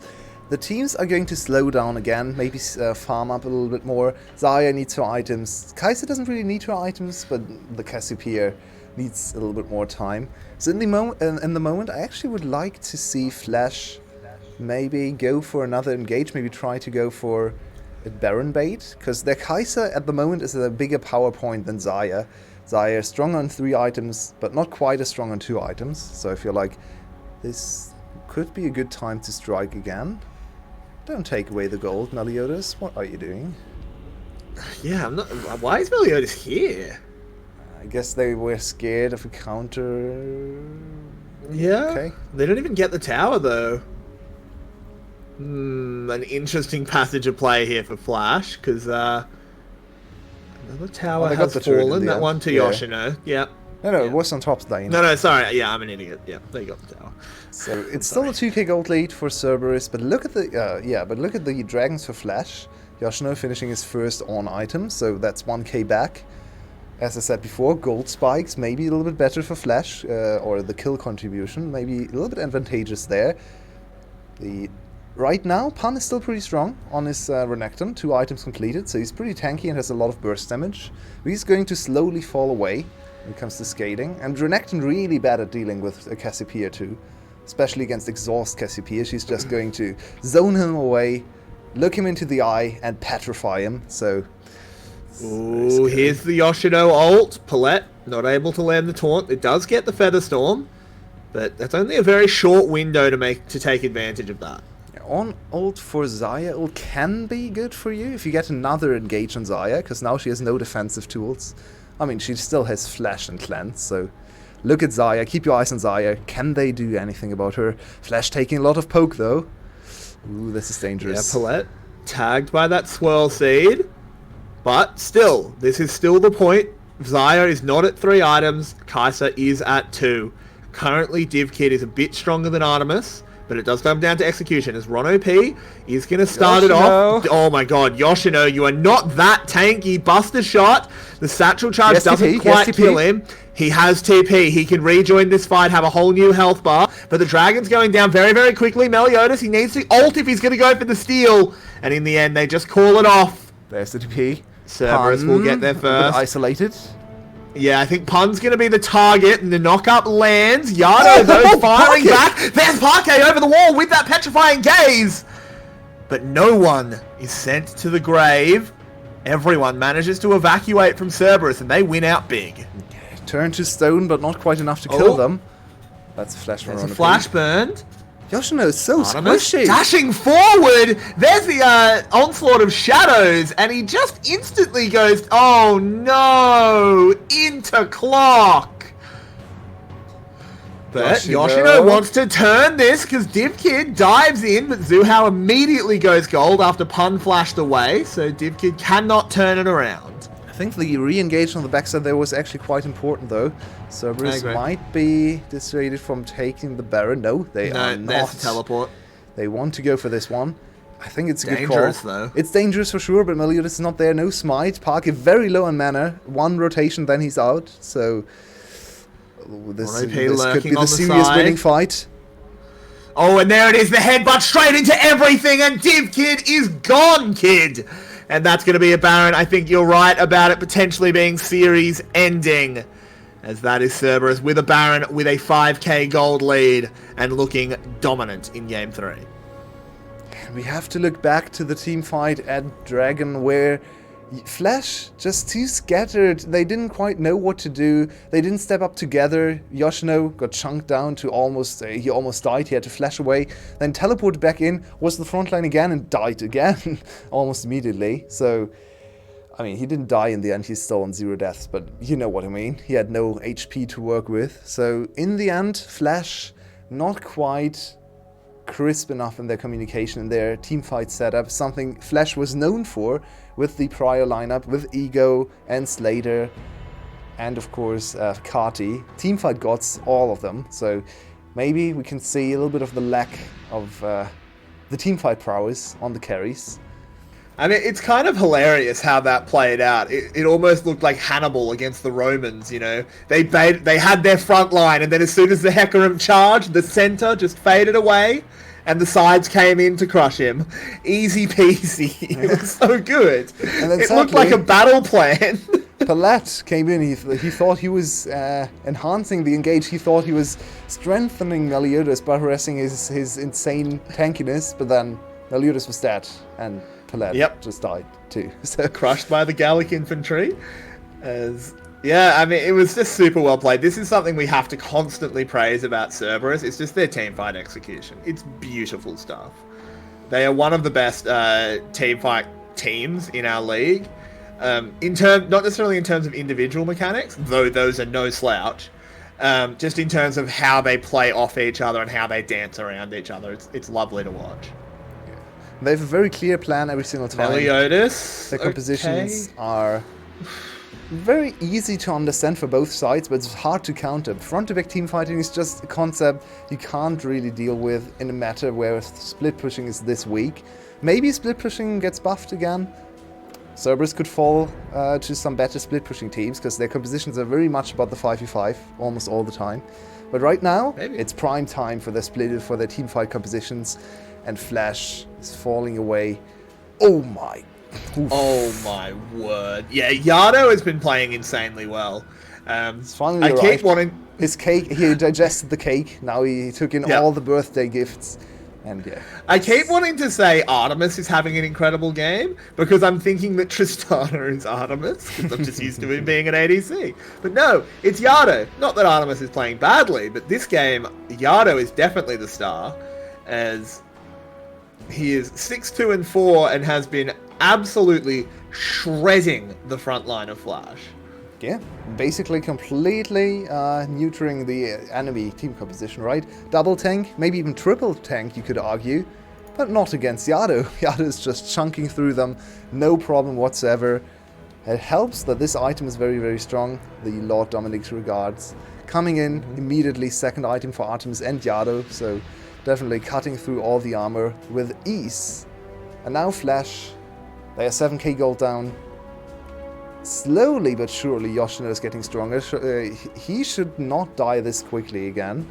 This is not what we want to see. Oh, hang on. I think it's just something fell off Yado's mind. Yeah, I think it should be a short pause. I think we could see that going on the face cams there. So hopefully that gets resolved quick enough. I can't handle another long pause. But the thing is that gold lead, it's daunting, but there are Ornn items beginning to be doled out. Flash slowly catching up in value. Yeah, and Cassiopeia is also one of those champions. Oh, we are already and we're straight back in. game. Yeah, Nice. it looked like the little, I don't know what they're called, the little pop filter at the Yeah. end of his mic fell off. Yeah, thanks to So, Yeah, no big Cassiopeia, to finish my point, is one of those champs that even from behind, if she gets to 4 items, if the enemy team has 5 items, who cares? Cassiopeia on 4 items is terrifying, and she scales almost infinitively, right? She has the potential to go to 6 full items because she never builds boots, and plus Ornn item, so 3 items completed. It's only halfway there, so if Flash can somehow buy another 30 minutes, I know you would love that. Kill me. Cassiopeia could really start to take over this game here. Yeah, but it is going to take a lot of time and a lot of skill out of Mr. Parquet. Not who Flash has been putting the carry pants on in general. Has been good at facilitating, but it hasn't been really on Parquet to carry. In this game, if Flash is going to win, it's going to be Parquet leading the way. It has to be. Yeah. 3 items completed for both the carries. Divkid working on his 4th. I think he has to go full damage here. They need as much damage as possible for the next fight. And speaking of the next fight... There's a catch, but it's only on Toronto P. Like, it's an Alistair. You don't have the damage. And look at Meliodas getting absolutely chunked out. Pun. TP'd extremely deep. Now Yoshino flashing away. They have to be able to kill this Renekton quickly. But the Sterix gauge ensures that they can't. And Flash get nothing. But also don't really lose anything. I think the good rule of thumb for Hecarims in pro games is if the Hecarim has to use ult to get away, it's a very bad sign, and that has been happening in the last few fights for Meliodas. Unable to connect his insanely powerful ult with any of the enemy backline carries. He always has to run away with his ultimate.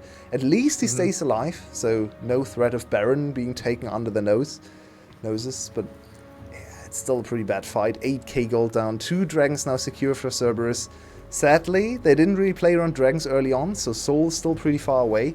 We have crested the 13-minute mark, so we're slowly approaching late game hyper carry teamfight territory. Yep, and Baron is now spawned. He's not going to have a very long life, methinks, as 8k health already. Flash commit the teleport. And they're going to continue this one. I'd love to see the health bar. There we go. 5k, 4k. There we go. There it is. The Hecarim charges in, trying to get into that back line. Is doing a fair bit, but has to turn and run. Is put to sleep, is put to killed. That's not a word, but now they have to run away. Yoshino, can you tank for long enough for Divkid to fire? There's one back, but Yoshino goes down as well. We need some heroics out of someone on Flash. At the moment, they're just a little bit too skittish. They lose 2. And Cerberus get back on Baron. How can they ever hope to get back into range with Baron? I think Cerberus is too hesitant. They can definitely just take the Baron here. 4v3. Palat is on Galio, not the greatest engaged champion. He has no flash either. Without ult. He's trying it anyway.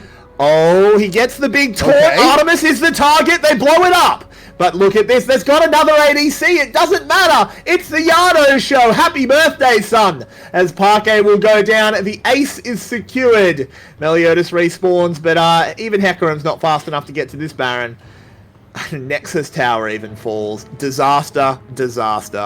Cerberus so far ahead. And Flash gift Yado a very nice birthday present. Let's take a look at this team fight first. I think the engage from Meliodas, it's too far away from the carries. Look at the backline.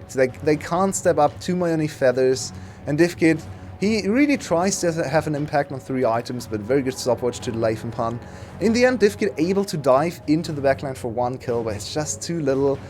It's a little bit too late too, but yeah. But look at this. This is the big birthday present from Flash to Yado. Cerberus, they are nervous. They don't know, can we go for the Baron? They definitely can, by the way. But the decision is taken away from them. Flash tells them, yeah, you can for sure. Let me show you. Let me show you. You can take this fight. Look how fast Palette died.